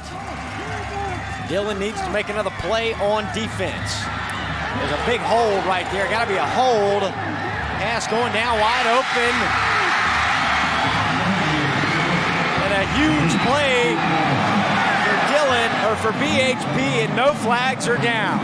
Kyle Coleman, Emerson, number 6. He's a senior wide receiver, about 5'11", 163. Take another look at it. Oh, it's crazy. Yeah, it looked like a little hole there on Bembers. Was not called. And the play made by Kyle Coleman, thought he might have gone out of bounds right here, but he didn't. Stayed in bounds. Boy, big play. The hole was not called. I can't believe the hole wasn't called, but hey, referees can't see everything. You saw Bember calling for the hold, but he did not get it. Turned him all the way around. And it's Kyle Coleman doing a great job to get himself open downfield. First down, Bears. Robinson loses a couple, maybe 3. Good play there by the defensive line once again of Dillon. Defensive line is playing well. The secondary hasn't played quite as well overall, but the defensive line has really played well. Well, I think the Dillon defense has played exceptionally well tonight. You know, the offense and the special teams haven't done much to help them out. Dillon had to defend a short field a number of times tonight. The numbers on O'Brien Clinkscales, 205 total yards. He's playing. He showed up. I tell you, he's a guy that's going to put up numbers with his arm and his legs, and he's doing it right here. Actually, he's got more than that because he returned a kick tonight as well. That's exactly right. Now the rollout, good protection. Oh, yes. Wide open. Oh, yes. Wide. Lions and Tigers and Bears. Oh, my. Andrew Jenkins, the man who would be a kicker and a nose guard, is also a tight end, and he's in La Casa. Andrew Jenkins worked himself wide open in the middle of the end zone, and you got to give the credit here to the BHP offensive line. Nobody within earshot of O'Brien Clink-Scales, who will stay on to hold for Andrew Jenkins. This is the TD hookup right here on the extra point. The quarterback, Clink-Scales, just threw the touchdown to Jenkins, and it's Jenkins out of the hold of Clink-Scales for the extra point. Do I need to say that somebody went to sleep? Somebody dozed a little bit in the Dillon secondary. Jenkins just check it out. Jenkins eases past. He tiptoes. He tiptoes through the secondary. No one sees him. And he's behind everybody doing jumping jacks. And by the time the ball gets there, so he gets a little attention. There were some folks with the alarm clock set, and they had the sleeping caps on right here. Look at him rolling left. He's had a lot of success rolling left and throwing back across the middle. There you go. Jenkins has been open several times deep in the middle, Emerson, and there it is for 6. Second TD toss tonight for Clink-Scales. They celebrate. Look, celebration right there. Little celebration, little group hug. Group hug. Yeah, we love you. Good play. Good play. Stop hugging. You got to kick the extra point. 2 receptions, 27 yards, and the touchdown on the night for Andrew Jenkins. And it's now 28-7. Now Jenkins will handle the kickoff down to the 20-yard line. Here's John Williams. Williams shakes a tackle to the near sideline, stiff arm and out of bounds. He's doing his best to try to make a play, man. It's desperate times now. What do you do now? You're primarily a running ball club.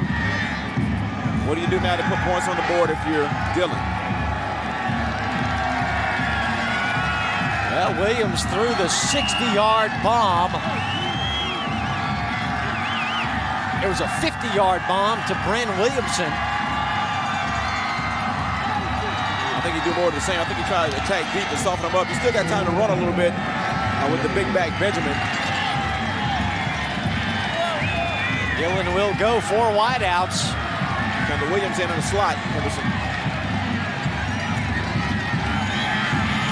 Williams rifles one, too tall, to the far side of the field, looking for Jonathan Wright. And called his name tonight, Emerson. They got to find a receiver. They got to find a playmaker. Somebody's got to step up right now for Dillon on the offensive side of the ball and change this scoreboard.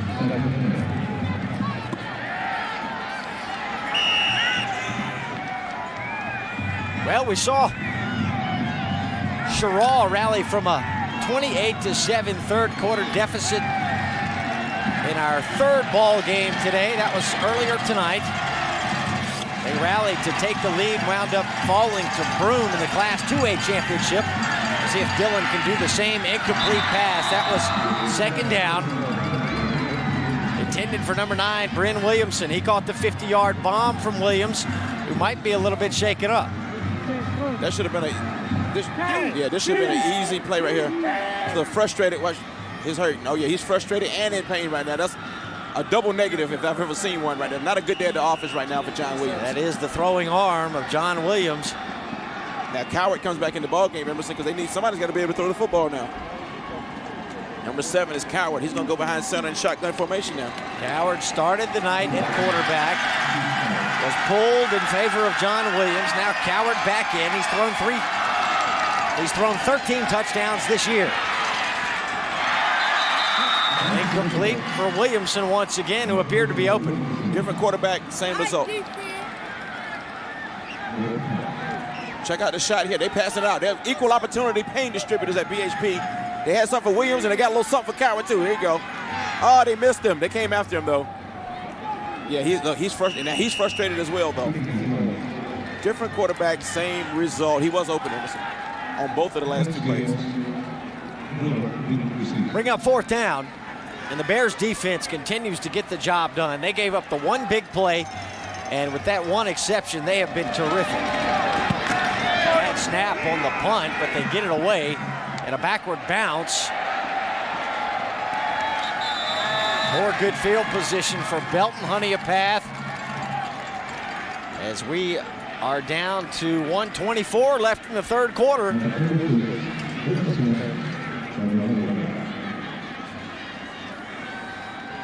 We'd like to invite you to pick up a DVD of tonight's football game between Dillon and Belton Honea Path. The 3A state championship can be yours on video. Call the 800 number on your screen or go online, 2mvideo.com, and order your copy today. Make a nice Christmas gift, Stacey. Stocking stuffer. Link Scales gives to Robinson. Nice little cut back and a seam up the middle. Invite Emerson Phillips into your home doing play-by-play for Christmas. The cut back here by Robinson.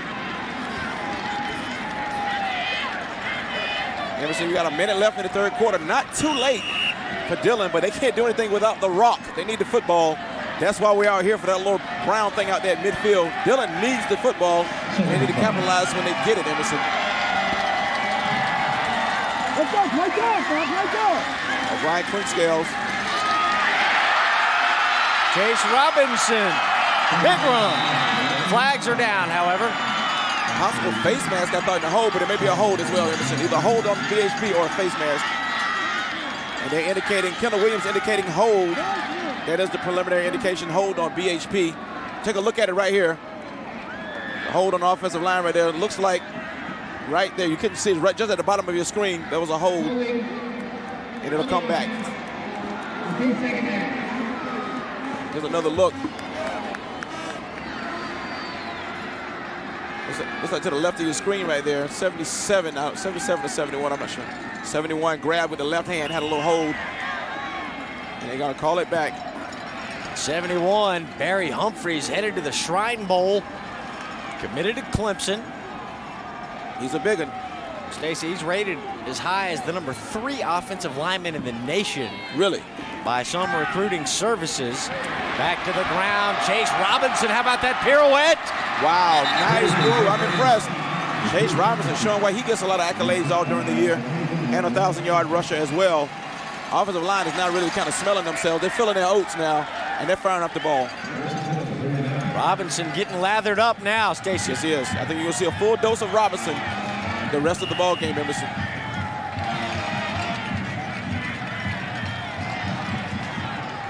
Log on to myetv.org/sports.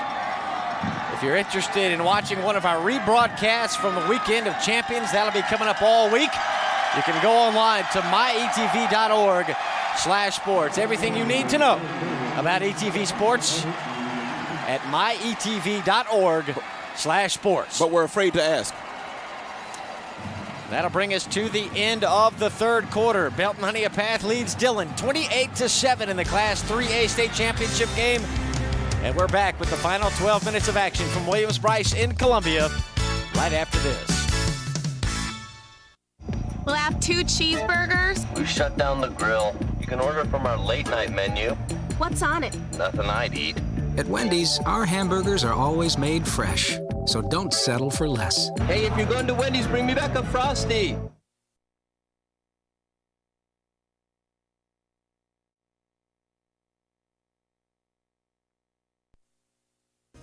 Your car can do a lot of great things, but did you know your car can make great television? You can donate your car to the ETV Endowment and make more great programs possible here in South Carolina. Dial 1-877-CAR2-ETV and donate your car today.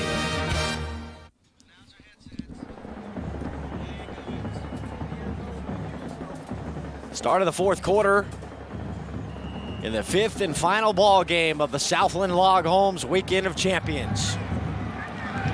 Been a pleasure to be a part of it. Not done just yet.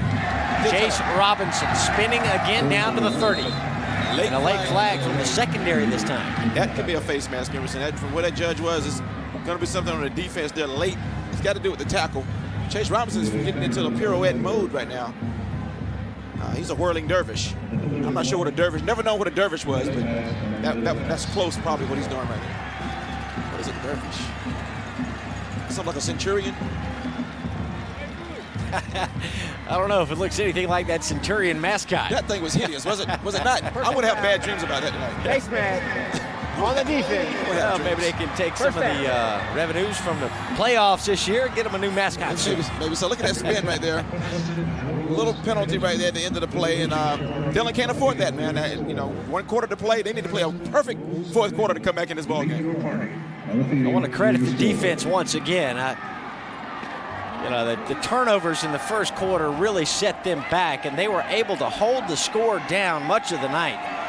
And finally, Belton Honea Path beginning to pull away, it would appear, here in the 4th quarter. There's the pitch to Chase Robinson. He'll go out at the 12-yard line. Earlier, Dwayne mentioned nobody on the bench. Now there's 5 players, 7 players now on Dillon's sideline sitting down, and it looks like another quarterback warming up, or that's Coward warming up to get in the ball game. But you just wonder if what the momentum swing has done is Dillon demoralized right now. The defense has been playing with a lot of energy, but they can't keep it up forever, Emerson. They're going to start to sag here in a moment if they don't get a break or get a big play. So the Wildcats continue to try to stop. Personal foul on the defense. Still 1st down. Could be frustration. I never even saw the flag. My apologies. That'll set BHP up at the 6-yard line. 1st and 1 is what we're looking at. Dillon fans, some of them starting to hit for the exits. Might be a little early for my taste, but it's a long drive back to Dillon. Up the middle, and that is a touchdown for the BHP Bears, and that's the starting linebacker, Ron L. Harper. Look at him giving us a prop, pointing to the sky right there with 2 hands, and look at the BHP side of the field right there. They're ecstatic right now. And there's a mass exodus on this side of the field right now. As folks are heading toward the exits for the Dillon sideline. Look at just power right here. 2nd effort, 3rd effort, Ronell Harper. Ronell Harper, the leading tackler for the BHP defense, has a 6-yard touchdown run, and the extra point kick is no good. I believe it hit the right upright. 34-7. It's getting ugly now. People are streaming out of here. Take another look at this touchdown, Emerson. Look at the effort. And while the Dillon defense perhaps demoralized, the Bears offense invigorated. A 6-yard touchdown run by Ron L. Harper. Mark Bryant on the field. Down here on the sidelines, I have Ronnie Matthews, Executive Director, South Carolina High School League, at least for a little while longer. Is this an emotional night? That's an interesting night. Yeah, great football. A lot of memories come through, the last 37 years. Having coached myself, and it's been interesting to watch the teams come through, and, things change, but really they stay the same a lot, too. So you got to be pleased with the turnout here this weekend. Looks like we've had a lot of folks out here.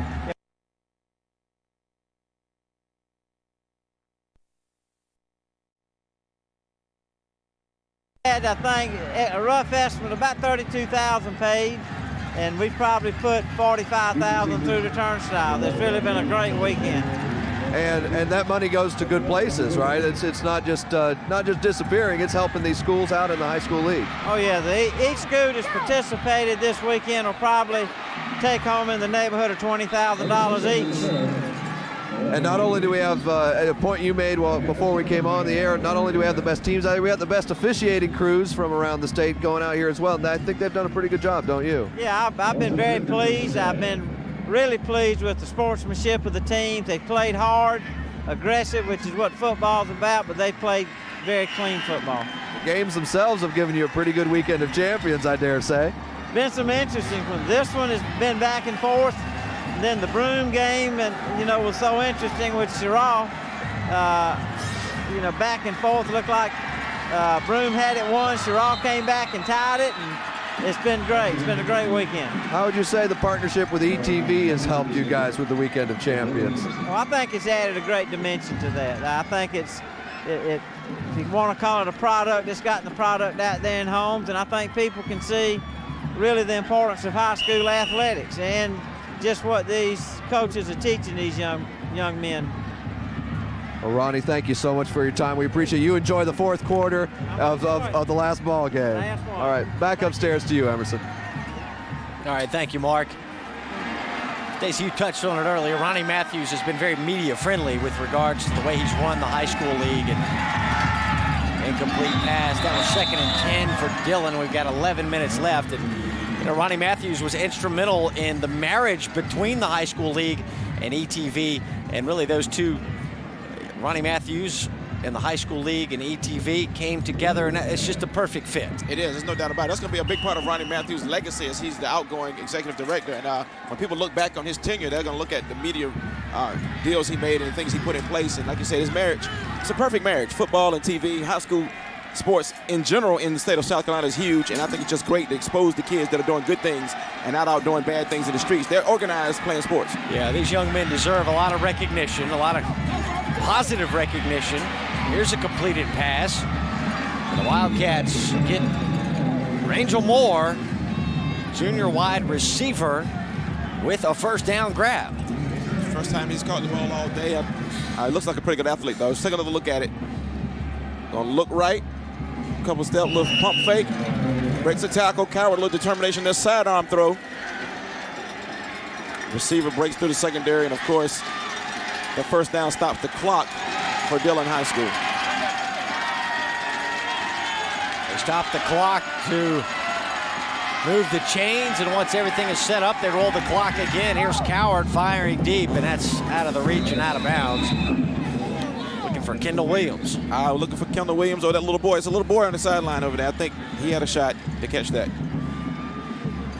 There you go, the little man right there. There you go. That was the intended receiver right there in the brown jacket. There you go. Oh, yeah. Oh, yeah, he's open. He is open. That's cute.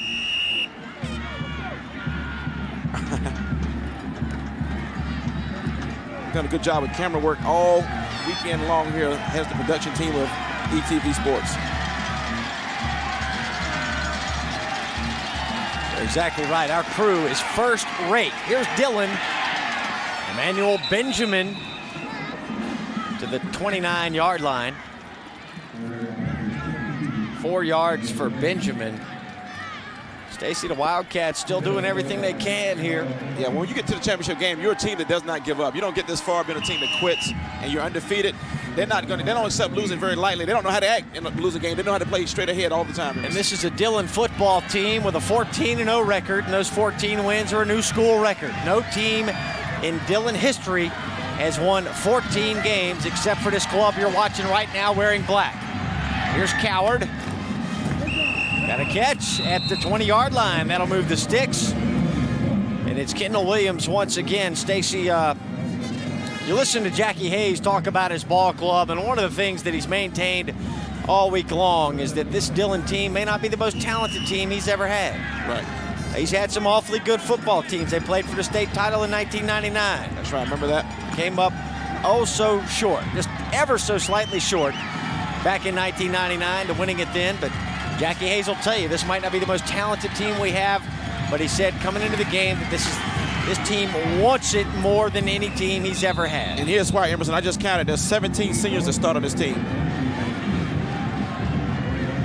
Working on John Williams' shoulder. That's team mom, Martha German. We spoke with her at halftime. Mark Bryan spoke with her at halftime. Look at it, she's still working to the end. If the team had as much energy as she has, and they do, this team does not quit.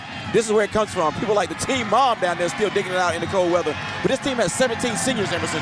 That's dear to a coach's heart when you have guys stay with your program that long. 17 starters that are seniors. Howard to the 16-yard line with Bren Williamson, who caught a 50-yard touchdown pass earlier tonight. And look at that, O'Brien Clinkscales remains in on defense as John Williams continues to get work on that throwing shoulder. Williams getting some help from the freshman wide receiver. Number 4 is Jonathan Wright, trying to help his partner, help his teammate out there. And this, again, I want to emphasize how much the schools mean to the communities. Everybody in Dillon rallies behind the Wildcats football team. Everybody. That's true. You can look at the stands earlier today and see that. And that's true in Belton and in Honea Path as well. And there's an interception. Brian Miller capping off what has been a terrific night for him. He's been all over the place, Emerson, on both sides of the ball. Let's take another look here. Coward looks at the stairs at the same spot for a while, and the man who had the best position of the ball was Brian Miller, just like he does on offense. Great hands. He's shown the hands with a touchdown catch earlier tonight. Pulls it in, and that pretty much seals the deal. Pass intended for Townsend, picked off by Brian Miller, who's got 4 catches for 97 yards and a touchdown on offense. And on defense, he's got a solo tackle tonight. And now the interception. Chase Robinson bobbled that snap. He didn't get a hold of that ball until right before he was hit. The exchange between the quarterback and Chase Robinson was not clean at all. That would have been a big turnover that would have helped Dillon a little bit, but he got the ball under control. Take a look here. He never really had control of the ball. It pops up off his leg, pops up on his pad. He gets it just in time to get whacked. A number of these players will represent their schools in one of the 2 All-Star games that will be coming up in the next couple of weeks. The North-South All-Star game will be played next weekend at Coastal Carolina University, Brooks Stadium on the campus of Coastal Carolina. We mentioned number 55, the defensive lineman for Dillon, A.J. Bimber. He'll be in that ball game next week representing Dillon. Bimber. Barry Humphreys, the offensive lineman for Belton Honea Path, will be false start on the offense. Still second down. In the Shrine Bowl. Barry Humphreys headed to the Shrine Bowl to represent the Palmetto State, and the Shrine Bowl is one of the nation's oldest high school football all-star games every year. Stacy, the best seniors from South Carolina take on the top seniors from North Carolina in the Shrine Bowl. It's a big event, man. Raising money for the Shriners Hospital. That's right. Sick children benefit from that, and that's the key thing. Sometimes we lose track of that, but it's usually a pretty good ball game, and a lot of stars have come out of that ball game, and guys have gone on to play for the Carolinas and the Clemsons and the Auburns and the teams all around the country, and some have gone on to the NFL. Check out John Williams, Emerson. He's on defense now. Jack of all trades. A lot of these players play both ways. You know, you don't normally see that, especially at the 4A level. And a lot of the bigger, traditionally bigger schools in 3A, they don't have a lot of players playing both ways.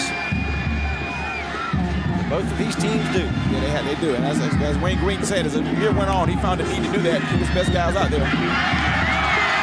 Chase Robinson with another nice run. Well, they've been chasing Robinson all night, Emerson. They haven't done much good catching him. But he's put up some numbers. His numbers are starting to mount up a little bit now.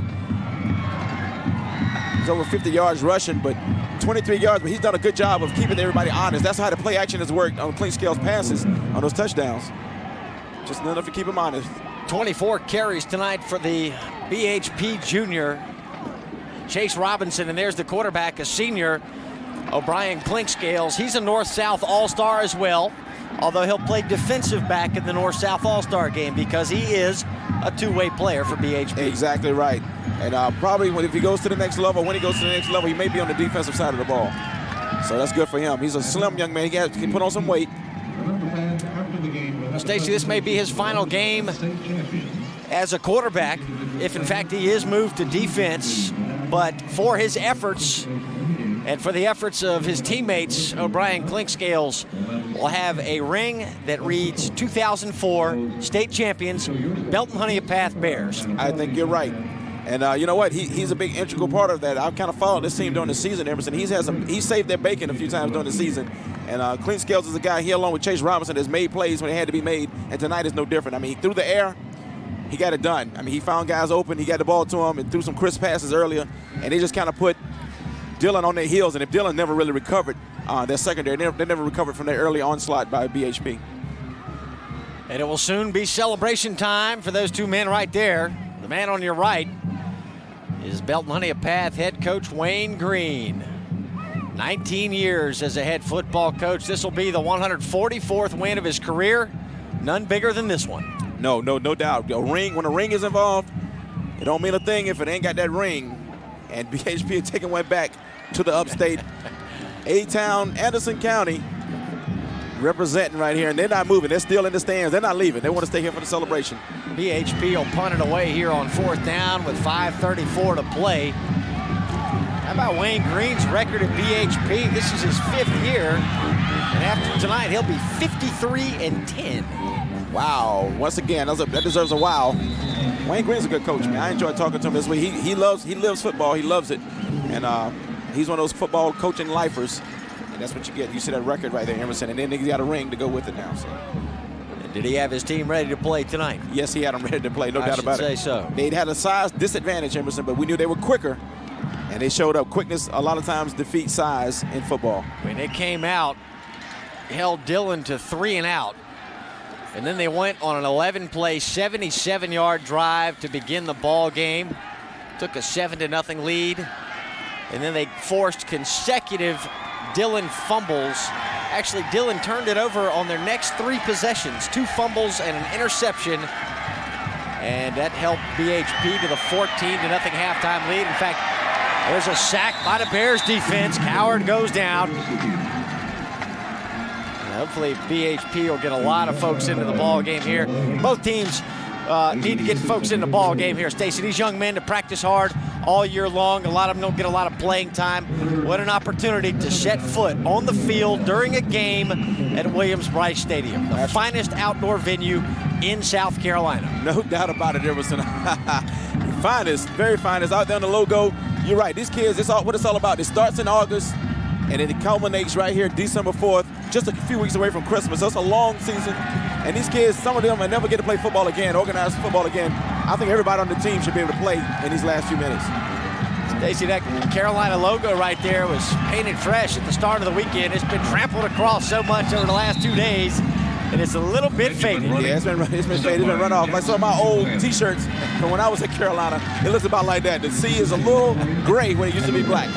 I understand that. You probably have a couple yourself. I do indeed. Ah, yes. Wayne Green. Things got a little hairy early in the 3rd quarter for Coach Green and his staff when Clinkscales was intercepted on the first possession of the 3rd quarter. It was 14-0 BHP at that time, and Dillon was threatening to get on the board. They were inside of the BHP 20. Here's a pass that'll be picked off. Brian Miller. One more turnover. He's going if he breaks that. Brian Miller, 2nd interception of the night. One more turnover. It was 14-0 BHP early in the 3rd when the Dillon defense intercepted O'Brien Clinkscales. And take a shot. Just take a look at this, Emerson. Just ball badly overthrown. Ball badly overthrown right here, Emerson. Brian Miller showing those hands again. All his catches have been with hands, interceptions and touchdown catches. And he cuts it back and almost took this to LaCasa. Number 71 saves the day there. And a lot of a lot of turnovers today for Dillon. And we'll get a look at how many turnovers they've had in just a little while. But that's been the story of the ball game. They play giveaway all game, and you can't win a championship like that.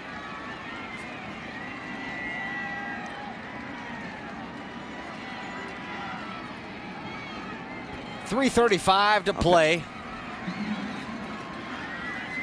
34-7 is the score, Emerson. 34-7 is the score right now, Emerson. Timeout on the field. Got a little shot of the huddle right there for BHP. You got to know they're sensing it right now. This team is not without seniors themselves. Belton Honea Path has a lot of seniors as well. You know, they got to be loving it, going out with a championship ring. They have 9 seniors that start on their offensive side of the football, and they have 9 that start on the defensive side of the ball, so they're a very senior-dominated team as well. So they got to be relishing this right now. 3:35 left before celebration time here at Williams-Brice Stadium for Belton Honea Path. Chase Robinson remains in. Been a tough night for him. You know, he's a guy that's got 1,280 yards on the season coming in, 17 touchdowns on the year for Robinson. And he has found the going tough tonight against this Dillon defense that we knew would be very good, especially against the run.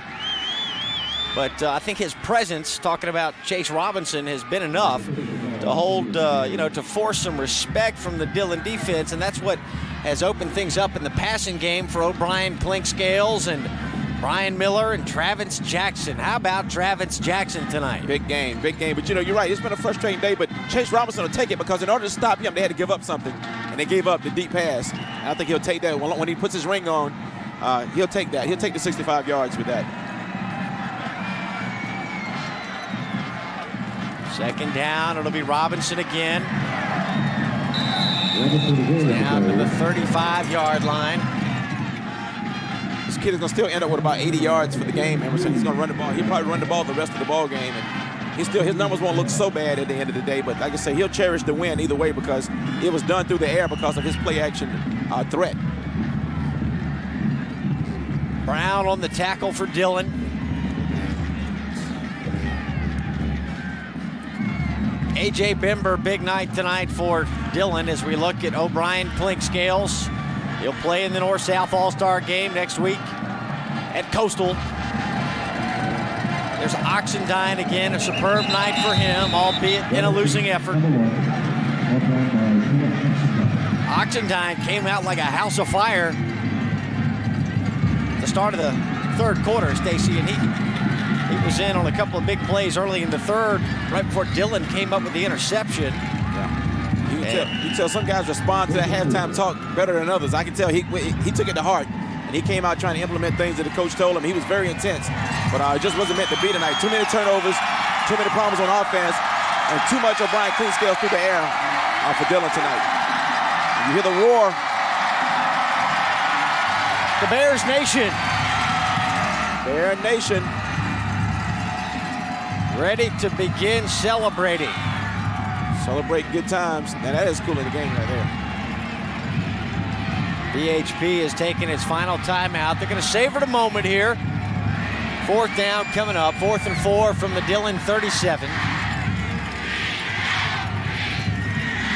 And Stacy, earlier tonight, Broome overcame 7 turnovers to beat Cheraw by 8 points in the 2A state championship. And you and I talked after the game, that's got to be a record. Yeah. For a winning team at Williams-Brice, 7 turnovers has got to be the most ever by a winning team. I would think so, Emerson. That's an anomaly. You don't win a championship game with 7 turnovers. That's, don't hang your hat on that. That's right. Usually when you turn the football over, you pay. You got to take care of that bread, man. You got to hold it. A triple ice water dump. 3 coaches at one time, Emerson. That might be a record. And listen to that Bears crowd. All the way from Anderson County they've come in hopes of seeing BHP capture its first ever state title. There's the chant of BHP. And, according to my recollection, that stands for Belton Honea Path. Belton and Honea Path, 2 different towns near each other right up in Anderson County.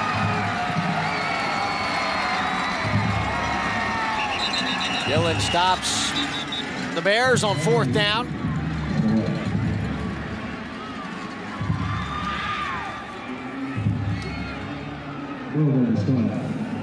I believe that was Ritchie ended running back for BHP.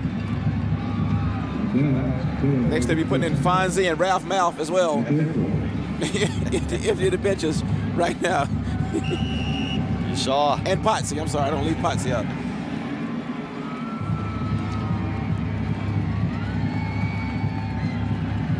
We've got 1:38 left. The weekend of champions, a rousing success once again this year in Williams-Brice in Columbia. It's always a terrific weekend. The best teams in the state converge in Columbia, and we crown 5 state champions each year.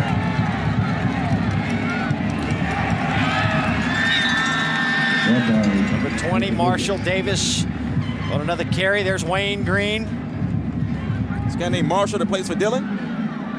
Is that right? His name is Marshall and he plays for Dillon. Marshall Davis. But he plays for Dillon. Marshall Dillon. Just trying to, I don't know. Gunsmoke. It's late. I'm not a Gunsmoke fan. Oh, is that man. What that is? Oh, I used to. That was straight over my head. Oh, my mom and dad used to watch that back in the day, man. They used to come on right before Monday Night Football, Emerson. You're a young buck. Gunsmoke. There you go. Gunsmoke went off, and Monday Night Football came on with Howard Cosell. I used to love it. Stay up late, stick and watch that. Now Dillon get a carry to number 34, Brett Covington, a junior. And again, moments that these young men will never forget. The night they played at the Big House, Williams-Brice Stadium in Columbia. We are ticking down the final seconds, and the celebration has begun in the lower east stands as the Belton Honea Path Bears celebrate their first ever state championship in football. Hugs all around. Hugs all around. There you go. A little love. That's what it's all about. They play for each other. They play for each other and the fans and two towns that came together, Emerson, and a championship tonight. Belton Honea Path played for the state championship in 1961. Came up short. But Wayne Green's ball club will not come up short tonight. He's praying with his kids right now. He's saying a prayer, hugging his kids and praying. That's what it's all about. Daddy and his babies. And a title. Daddy with the two kids. Good shot, guys.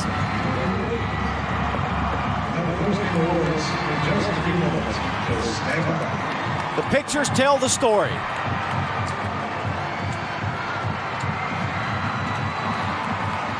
The Belton Honea Path Bears are the state champions for Class 3A football here in South Carolina for 2004. And our congratulations to Wayne Green and the BHP Bears, and also to Jackie Hayes and the Dillon Wildcats. Outstanding seasons for both clubs. They both came in 14-0. Somebody had to leave with the loss. No doubt about it. It's a shame somebody had to leave with a loss, but that's the way it is. Order a copy, call 1-800-776-7808. Or go to www.2mvideo.com. That's for your 2004 South Carolina Football Championship videos. Make a great Christmas present. Go and order them now. And we'd like to invite you to check out our website, myetv.org/sports. All the information on our upcoming high school basketball broadcasts. Yes, we will have high school basketball here on ETV Sports. And you can also check out the rebroadcast schedule for all the games from this weekend's Weekend of Champions. We need to thank our entire crew, best in the business here at ETV Sports. Our thanks to everybody here. And for Dwayne Everett and Mark Bryant, Stacey Huff, much a pleasure working with you. Same here, my man, always. My name is Emerson Phillips. The Weekend of Champions is in the books. Good night, everybody.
Wendy's founder, Dave Thomas, knew that you liked to surprise now and then. And that's why Wendy's brought it back. Our Wild Mountain Bacon Cheeseburger. It's better here. Wendy's pickup window is open till midnight or later.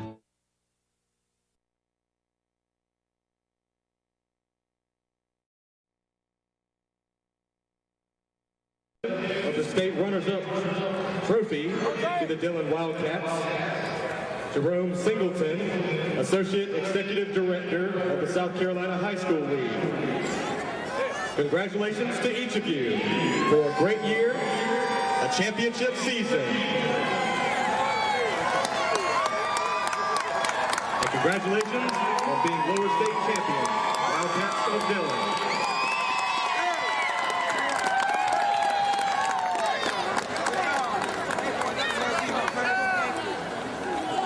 Now, the Class 3A state champions, the Belton Honea Path Bears. Each member receives the medallion symbolizing winning the Class AAA title. The presenters are from Belton Honea Path. And now the presentation of the championship trophy being given by Ronnie Matthews, Executive Director of the South Carolina High School League, to the Class 3A state champion, Belton Honea Path Bears.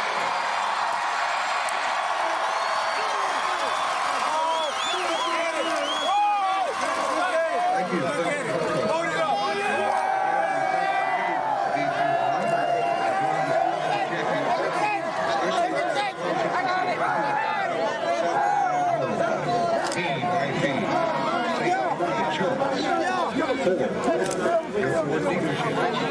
Wendy.